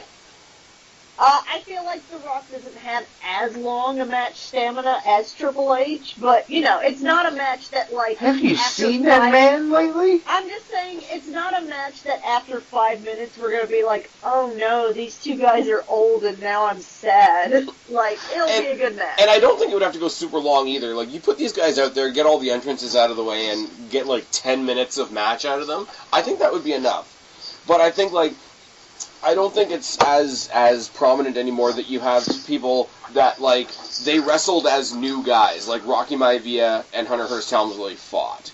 And then they fought over the IC title. And then they had, more special matches, ladder matches, etc. And then they both led factions against each other. And then they started main eventing together. And then they fought over the title together. Every step of the way. Now, the only thing... they're both at that point where, titles don't matter, main events don't matter, they are established. I think it's the last step in that, and I think it's a missed opportunity if they don't do it. Yes. I think it's one of those matches that's big, and, Kristen, please don't think I'm taking a dig at you. It's a match that's big whether you care or not. John Cena The Rock was big whether you cared or not.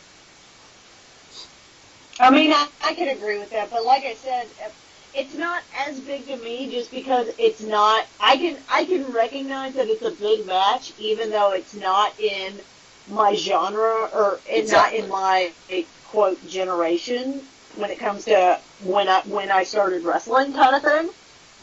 But I can understand that it is a big match, even if it's not a match that I'm.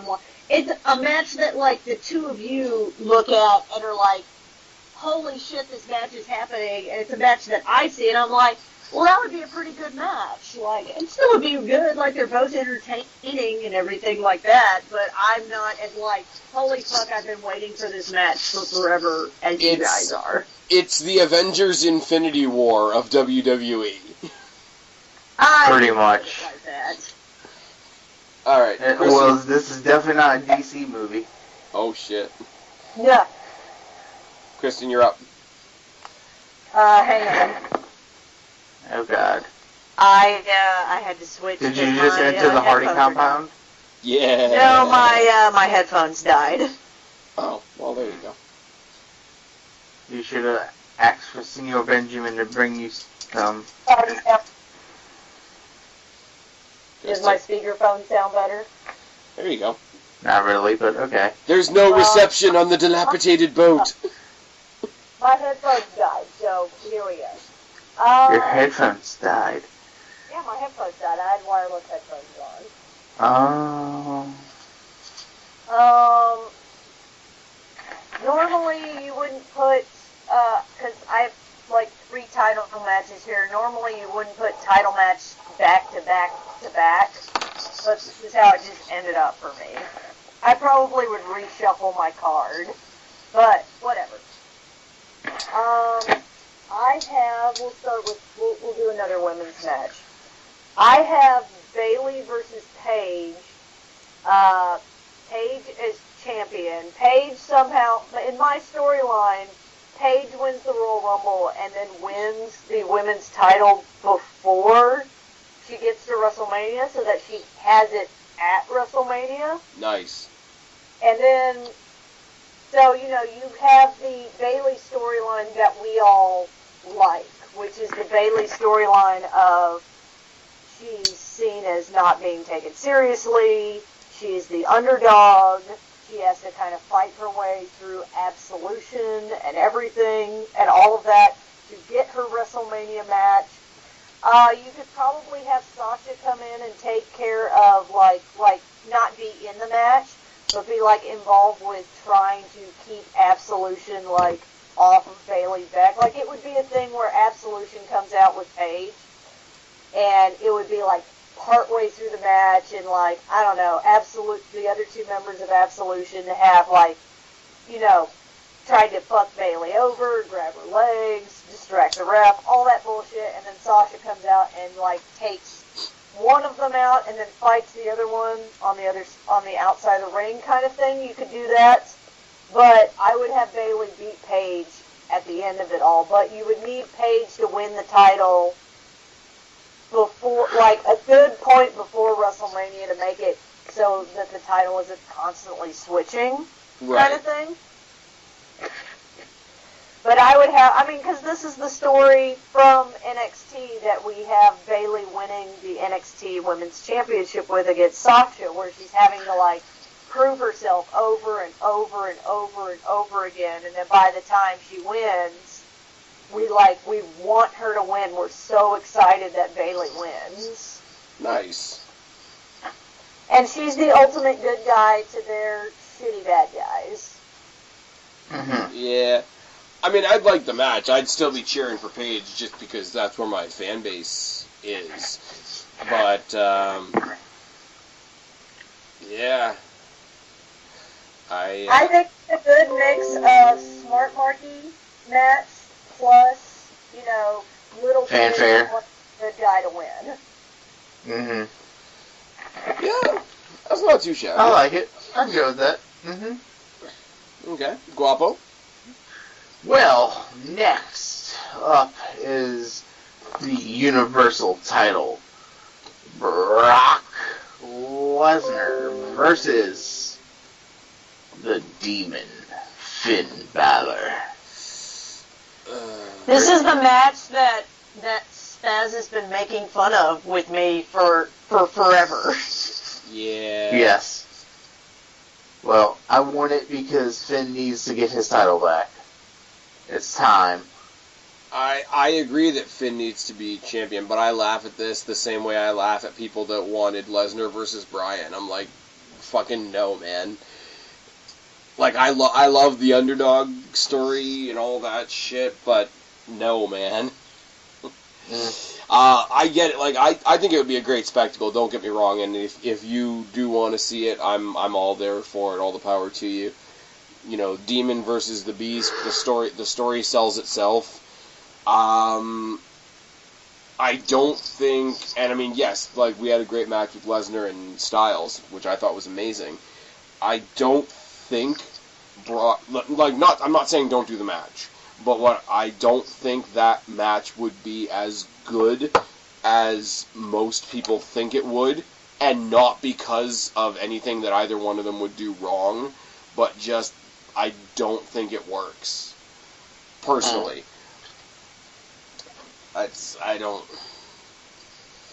I don't know. It would be like, you know, somebody you just mentioned a second ago, friggin' Johnny Gargano coming and taking on Ziggler, winning the title and such, right?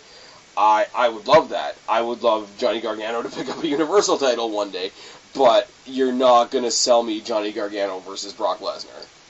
Oh no, definitely not. But I feel Balor has a good enough name, especially with the demon gimmick, and then serve that on top of the giant spectacle that is Mania, and it's not a massive David versus Goliath. It's not like we're saying Rey Mysterio versus Big Show here. Or Rey Mysterio versus Randy Orton versus Kurt Angle. Basically. Or Daniel Bryan versus all of the Authority in one night, because that was bullshit. Well, that was the last time we were in New Orleans. But anyway, I feel like the match between Balor and Lesnar would be good because Lesnar could take the spots from Balor. Balor could take the spots from Lesnar. And if they work the crowd correctly and pull it off the right way and give Balor that one time of kicking out of that first F5, and then Balor has us come back, does the coup de grace, hits Bloody Sunday, does the coup de grace, and gets that win off of Brock, that will cement it for him. My only addition to your match is that I would have it be the Demon Finn Balor, but it's gonna be Demon. Yep. It's not gonna be Rockstar douchebag Finn. Ha. I would probably have Rockstar Finn face Brock first and lose. Just because I've always said when I want the Demon to come out is when Finn needs that extra something to win, like that extra bit of, ruthless aggression if we're gonna go back a couple years. Something like that to put him over the top kind of thing. Yeah. Like, I don't bring out the Demon Finn Balor for every fucking pay-per-view. Like, I do it when Finn needs it, like it would be a cage match, or no holds barred, or, it doesn't need a stipulation, but like... I feel like your first time fighting Brock, you need a Demon right off the bat. I think WrestleMania, just for the type of moment that they want to... would have the Demon. No... I forgot what word I was going to use. No argument there. No exception. WrestleMania has the Demon just because of the fact we're not getting the Undertaker's spectacular entrance. What is sort of the next best thing after, everybody has a spectacular entrance? I think you get the Demon just because, I don't think Finn would have to have a failing round one to realize what a big moment he's in.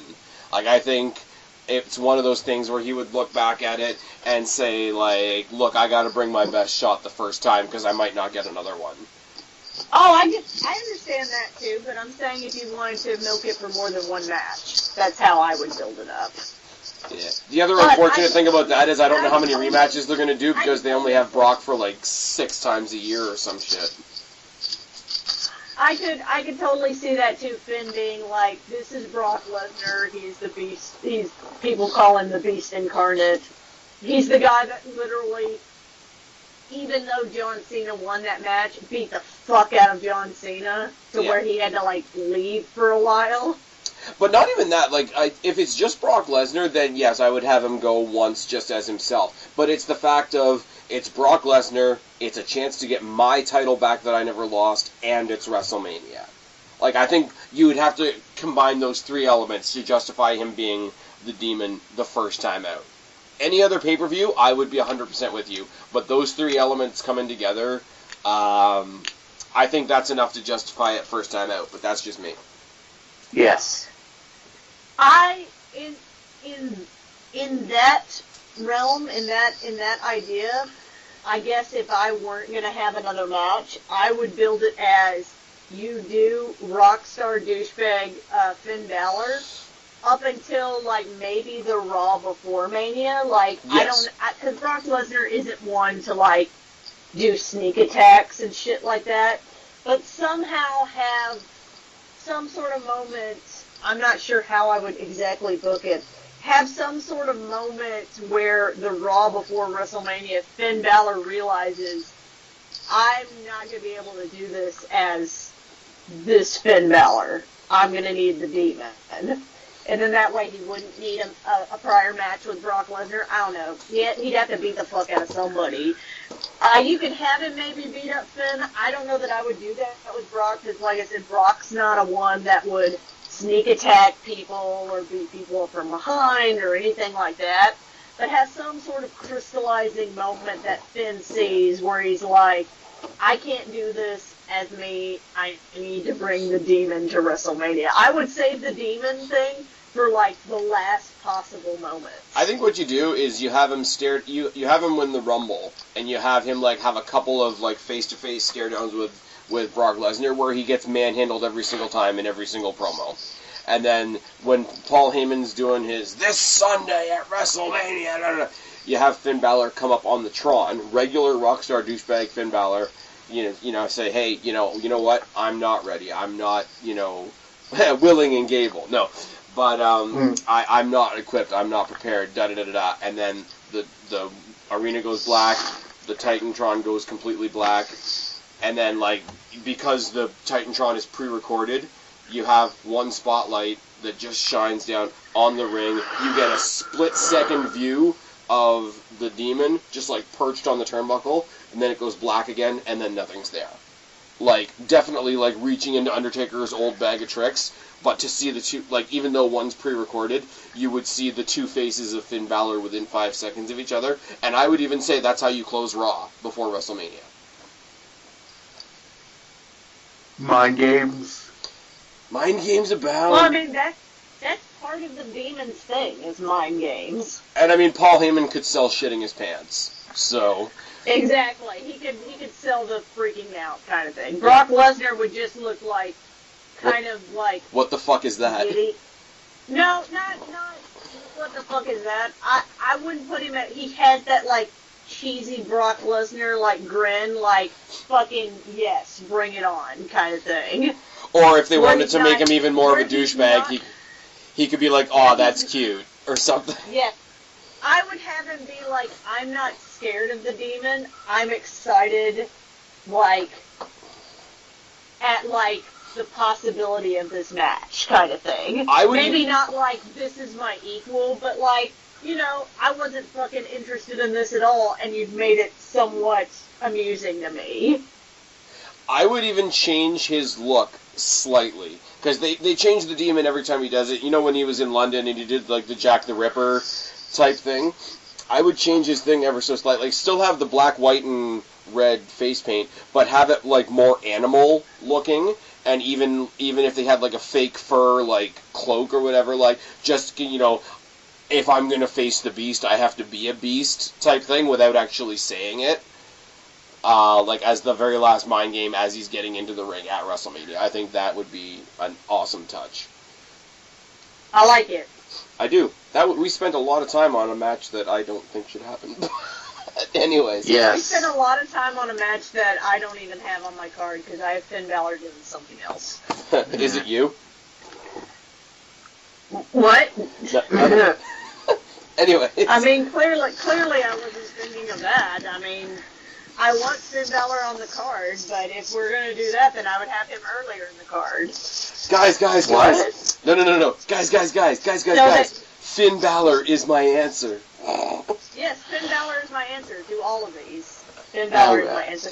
Okay, you laugh at that, but on a somewhat serious note, have I told you guys about how my thing with Justin Gabriel kind of went awry? Yeah. Because he knew who you were. I'm fucking terrified of that. That's why I don't think I'll ever beat Finn Balor in real life. Because I'm fucking... Because you've already creeped out Justin Gabriel? A nightmare I don't think Justin Gabriel was creeped out. I was not there, so I can't atone to his level of creeped outness.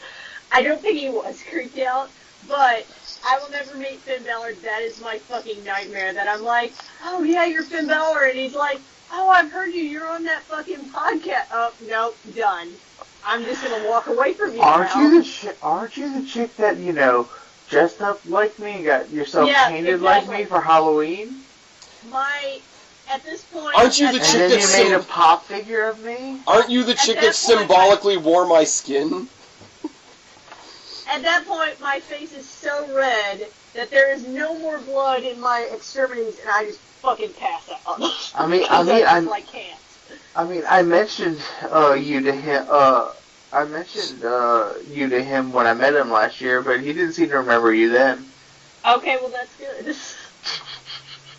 Did you mention her as the Black Cat versus the Demon? I would be a level of embarrassed that is not even measurable. Anyways. Sorry, go ahead. Whose turn is it?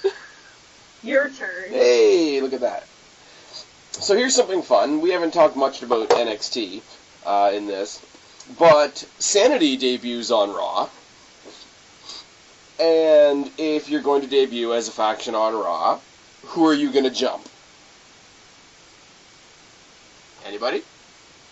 On Raw? Yes. Everybody and anybody. No, you're going to jump the Shield. Well, yeah. So I would have them jump the Shield.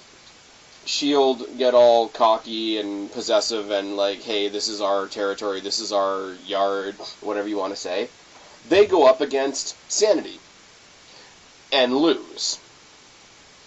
Shield or Sanity? No, Shield gets defeated by Sanity in their debut. Okay, yes. They go back again and lose. Again and lose. And Roman Reigns, as the de facto leader, starts getting more and more pissed off, more and more pissed off. The third or fourth time they lose, he reaches out and he smacks friggin' Dean Ambrose and Seth Rollins around a little bit, trying to rile them up. But they fight back. 2-on-1. It's like, you're not the leader. Fuck off. We all failed as a team. Rah-rah-rah-rah. Roman Reigns gets some additional backup, visiting from SmackDown. Fully heel Usos.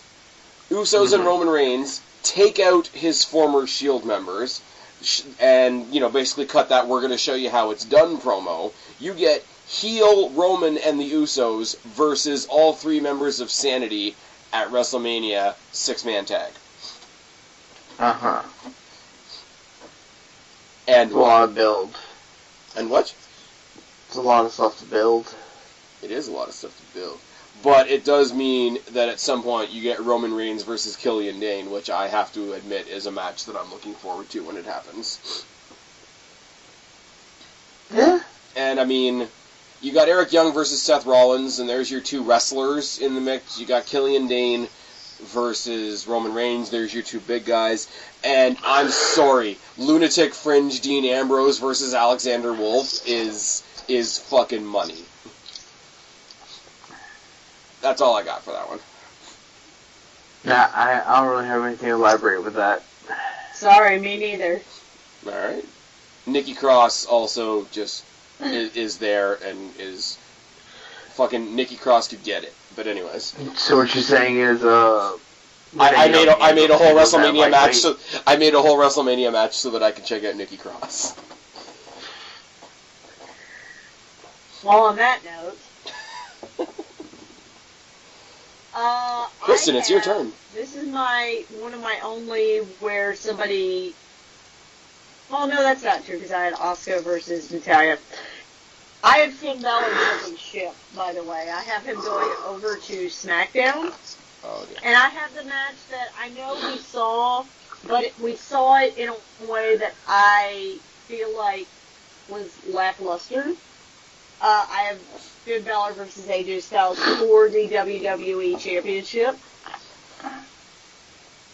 One, it's a match that I want to see, but two, it's a match I want to see with some context. I would probably put it in the context of you're this, like, golden boy that, like, Triple H holds up and everything, and yet look at me, Finn Balor, I'm AJ Styles. I did this without having to be the golden child. I am a multi-time WWE champion. I am the face that runs the place. I've beaten John Cena, you know, all that spiel. I don't feel like you need too much more than that, but I feel like when we got Finn Balor versus AJ Styles, I wanted more storyline than we got, but we only got it because Bray Wyatt was sick. Right. Yes. And I also feel like it could be a match, like, leading up to Mania, where then you have the big Mania match kind of thing. It could, but you could also just have it start the pay-per-view before WrestleMania. Or right at the pay-per-view before WrestleMania, moving up into Mania. Okay. You're kind And of... I also think it's a match that, even though the Demon is kind of a thing that we've been talking about, like you have to have the Demon's entrance at WrestleMania, it's a thing where he didn't have to be the Demon. He could be Rockstar Finn Balor without the Demon against AJ Styles. Okay, you're kind of stepping on my toes a little bit, but mine's in a slightly different direction. I like it. I think it's good. I'm gonna get back around to mine because mine's different enough that it's worthy of being my last entrant. But I do like it. I mean, obviously the match is great. Obviously the match being great with more context would be even better. I mean, as much as... I also feel like it's a very, like, even though I wanted context, I feel like this version that I'm presenting is a very simple form of context. Like, even just a promo from AJ being like, you're Triple H's golden boy, and yet... look how many titles I've won, and look how many titles you've won. Yeah. And I mean, they in their promos, they could, like, even if they don't mention New Japan, like, they could make enough subtle nods to New Japan that the outside of WWE, like, smart marks would, you know, just salivate for it. Exactly. Guapo. Yeah. So I get to see my Finn Balor. Well, you know, speaking of New Japan, my next match, the semi-main, will be the Doctor of Thugonomics, John Cena. Oh, no. Versus the Cleaner, Kenny Omega. Because Jericho may have him for Wrestle Kingdom coming up in January, but that's only a test run for Kenny, because soon he'll be coming to WWE, and he's going to take on John Cena in the semi-main.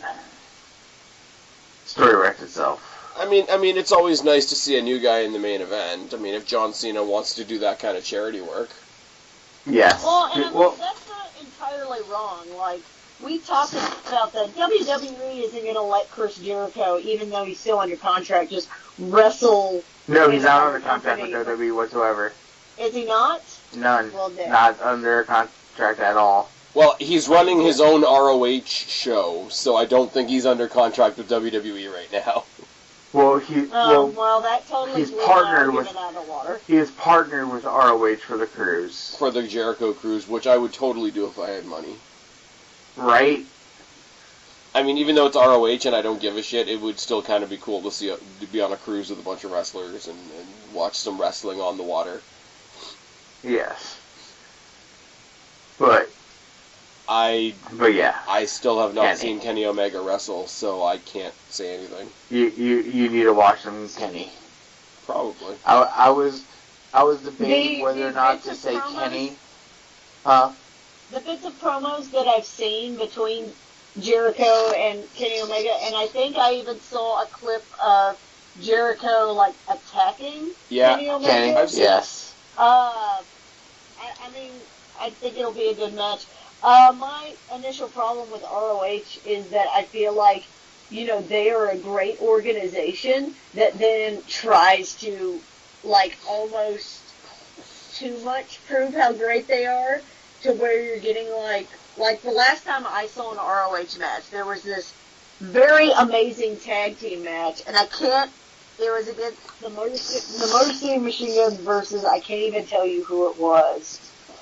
And they were like, it was like 45 fucking minutes long. And it was great, but at a point where you're like, there's too much happening in this match. Like it didn't end, like, soon enough, but now my brain is like, now I just want this to be over, because too much shit is happening.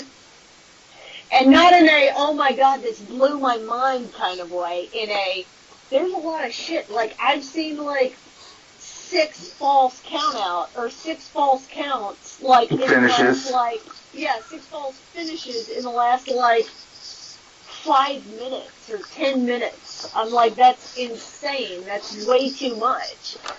Also, I think they're a little bit guilty of, too, is what we do with NXT sometimes, is sort of look at it like it can do no wrong. Like, I'm getting a little bit more critical of NXT now with a couple of things, but, like, there was a good period of time where, like, NXT was the flavor, and it was perfect all the time, and I get that from a lot of ROH guys. Well, what do you mean it was a bad match? It was on an ROH show. How can it be a bad match? And, it's not that they have, like, bad matches. To me, I just feel like it's so much. Like, it's almost too much stimulus. That match, though, Steve and everybody that went with us will tell you it was a great match. And if I could remember who the other tag team was, you guys would probably be like, yeah, that was probably a great match. I cannot tell you one Was it the thing I Briscoes? remember about... yes, it was the Briscoes, that's right. Okay, that was definitely probably a really good match. But I cannot tell you one thing that happened in that match. Like, with a WWE match, you can remember, like, oh no, like, Shawn Michaels, like, in Triple H versus He Who Shall Not Be Mentioned versus Shawn Michaels. Like, you can remember a time where it's like, oh no, Shawn Michaels got thrown out, and then he had him in the clutch, and, like, he's gonna tap out. Like, you remember all that. I cannot tell you one single thing in that Briscoes versus Motor City Machine Guns match that happened. And I can't tell you it was a bad match, but I can't tell you one thing that happened in that match, because so much shit happened.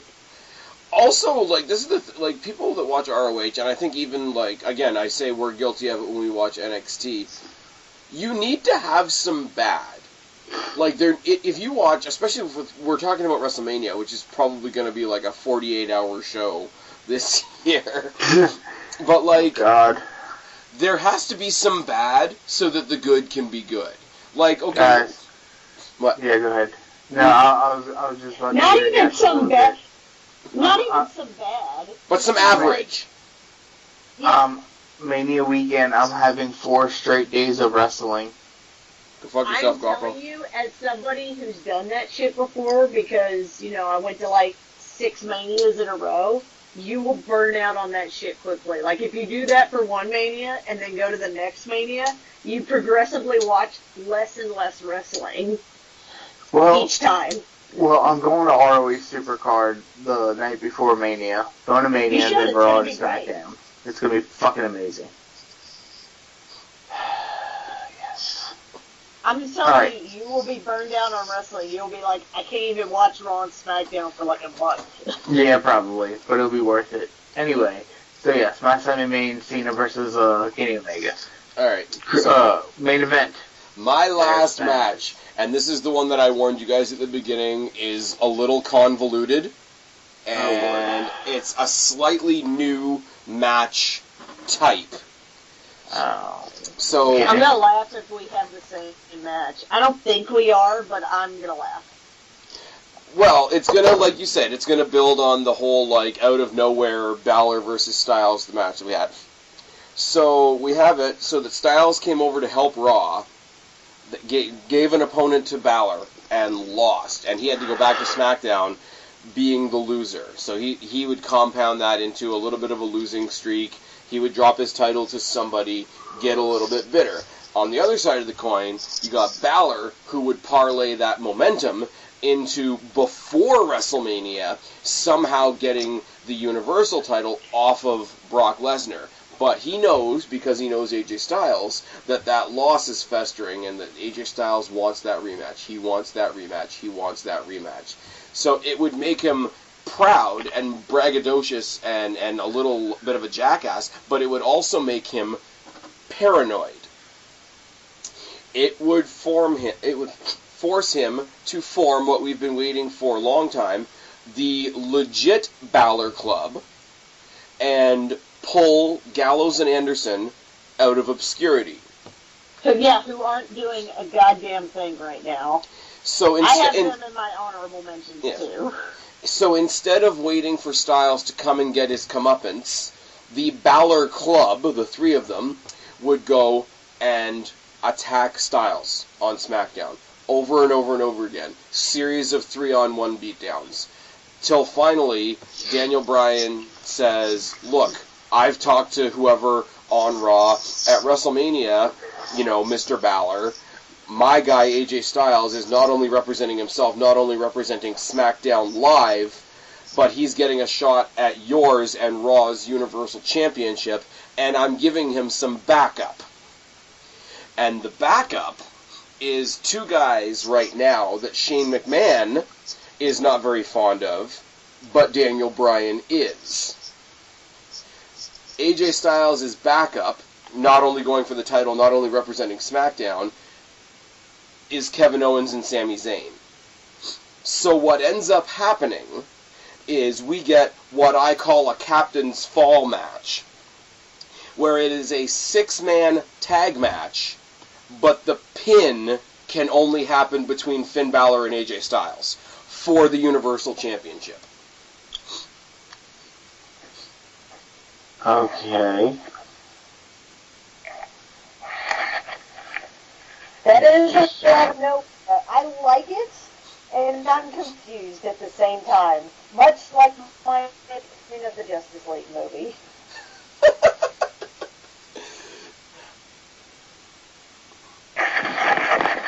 I don't know, because you have to have some way to have it be a multi-person match, because each guy has his backup, but you don't want a guy to lose his title to somebody because somebody else on that team won a tag match. So the pin has to happen. Styles has to pin Balor, Balor has to pin Styles, but each one of them can tag their two prospective team members, and it becomes a 6-person challenge with each team of 3 only really focusing on one guy. I think it's a dynamic that we haven't seen. I think it would be an entirely different mindset for the wrestlers to try and pull off, and I think with these guys, even though we haven't seen the club very much recently, it would definitely be a rebirth for them, because it would be them main eventing WrestleMania. But I think these guys, if anybody, could really pull it off, because these guys are coming from some companies where some companies have 6-man tag titles. I think it's a dynamic that hasn't been done before. The idea that only one person on either team can be the one to get the victory, only one person on a particular team of 3 can be the one to lose the match, quote unquote. I think it would be a lot of fun, and I think you would have a great dynamic with Balor and Anderson and Gallows, who know each other and have a history in Raw, versus Kevin Owens and Sami Zayn, who probably can't stand AJ Styles, but they're doing it to buddy up with their boss because their other boss hates them, so you can tease the dissension in the ranks on the other side. I think there's so many... It's kind of like the Royal Rumble, where so many different stories can take place in one match, and somewhere in the middle, we're going to decide who the champion is. I think it's great, and I'm excited about it. It's never going to happen, and that kind of makes me sad. Again, I would like to say that it's like how I feel about the Justice League. I like it, and yet I am very at the same time. There's a lot of shit happening. I still like it, but mine, I feel like, doesn't come as far out of left field now that you've added all of that. But you have to hear me out. Okay. My main event is the Universal title. I have Brock Lesnar, Dean Ambrose, hardcore match. Because that would be the only way Dean Ambrose could plausibly win against Brock Lesnar. Just being crazy fucking Dean Ambrose. Either hardcore match or cage match. Okay. Because I feel like, because we've talked about the Finn Balor Brock Lesnar thing, and I feel like even though Dean Ambrose sort of has the same sort of limitations physically, as he's not as big as Brock Lesnar, I feel like because he's the lunatic friend, because he's crazy and abstract, out of the box, will fight you until he literally cannot move anymore. I feel like that puts him up against Brock Lesnar. I also kind of want to see the promos between Dean Ambrose and Paul Heyman at the same time. Yeah. But the real question is, does he get to replace Michael Cole with a fish tank? Yes. Okay. If we need to. Then I'm in. But I feel like it would be weird enough / plausible enough / interesting enough because, Brock Lesnar could be straight man Brock Lesnar, who's just like, I'm here to kick some ass, and I'm not funny, I'm not whatever. And then Dean Ambrose is kind of crazy, but also, like I said, he will fight you until he literally, he will fight you as he crawls across the ring, having to bite at your ankles, to the bitter end. I like it. Universal title, Dean Ambrose, Brock Lesnar. That's my main event. Kind of weird, kind of out there, but... Well, then, I guess that leaves me. Guapo's booking our actual main event. Yes. Dun, because the main dun. event will be our current WWE Champion, AJ Styles, versus our Royal Rumble winner, Mr. Shinsuke Nakamura. I feel like this is a match everybody wants. Yeah. Because this is going to be a Wrestle Kingdom rematch, and this match will put asses in seats. I mean, that's just a given. I mean, the Smart Mart ticket sales would be through the roof. Yes. And that's not putting a storyline. That's not adding any story or anything to it, other than Shinsuke is Royal Rumble winner, therefore he's going to face AJ Styles. Correct. If you add story to it, then the casual fans will be behind it. And I don't feel that either one really needs to go in as a heel. Yeah. It's kind of a given that if you do have a heel in that match, it's going to have to be AJ, because I can't see, and obviously I don't know what Shinsuke has done before WWE, I'll say that right off the bat, but I can't see him as a heel. I can't see him as a heel as his character has been in WWE as of now. It would take something to turn Shinsuke heel in WWE. Although I do think if you did try to turn him heel, the way his gimmick is all, weird and charismatic, it wouldn't take very much to make Shinsuke, evil. What are you trying to say? Creepy evil. I'm saying he could be, Japanese Goldust. Kinda, sort of, probably not. Without as much makeup. Yeah. But all the wrestling prowess. Indeed. Yes. And they will fight at Starrcade. You guys will probably notice on my list a lack of Shinsuke Nakamura, and that's not even because I don't like him, but it's because, as Spaz pointed out in the very beginning of this thing, there are a lot of people that you look at your final WrestleMania dream matches, and you're like, why the fuck is this person not in here? Yeah. Mm-hmm. Oh, there's a lot of Banks people. is on there as a run-in to help Bailey. Yep. I mean, realistically, like, I don't have any Becky Lynch, I don't have any Nikki Cross, I don't have any Paige. I don't have Becky Lynch or Ruby Riott or any of that. I don't have the Revival. I don't have, Fuck the Revival. Oh my god. I don't have John Cena.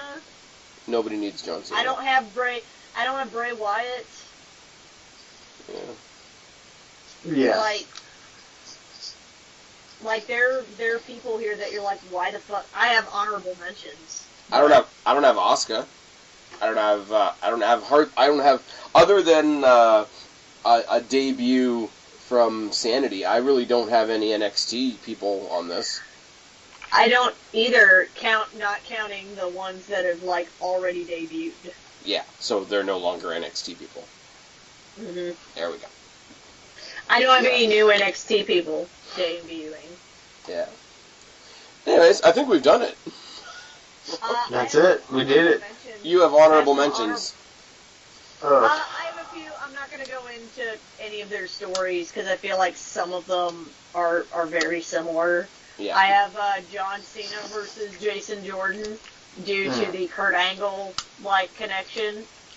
Like essentially, John Cena would be the Kurt Angle to Jason Jordan. Yeah. I have another Jason Jordan versus Triple H, but that's because that storyline's kind of sort of writing itself right now. I don't think it's going to happen. As a funny thing, I have Luke Gallows and Carl Anderson versus Sheamus and Cesaro. I think that would be a pretty good match. Nice. Mm-hmm. I have Becky Lynch as the SmackDown Women's Champion versus Ruby Riott and her group, which is kind of the opposite of my Bayley versus Paige match. Okay. And I have Finn Balor versus Bray Wyatt. If we hadn't already had Finn Balor versus Bray Wyatt, I would end the quote Finn Balor versus Bray Wyatt feud that we did have. Yeah. With the Demon versus, Sister Abigail. batshit crazy. Yeah. Kind of thing. My one other honorable mention, and I'm going to say it right now, and this will only really work for people that saw the Mae Young Classic, I would have Becky Lynch versus Toni Storm. Yeah, Okay. I would like that. That would be good. That'd be good. And I mean, Jason Jordan, Chad Gable. Jason Jordan versus Chad Gable? Yes. We never really got a satisfactory ending to the Ruby Riott versus Nikki Cross thing in NXT since Ruby Riott came up, so that's always something they could revisit. I mean, I would even say throw Paige into the mix. Battle for who's paler? Oh my Christ. I just battle for Spaz's love and affection. Also I have a Battle for Canada, Ty Dillinger versus Bobby Roode. Versus Sami Zayn versus Kevin Owens versus Chris Jericho versus Jinder Mahal versus Tyler Breeze versus Renee Young for some reason. No, just Roode and Dillinger.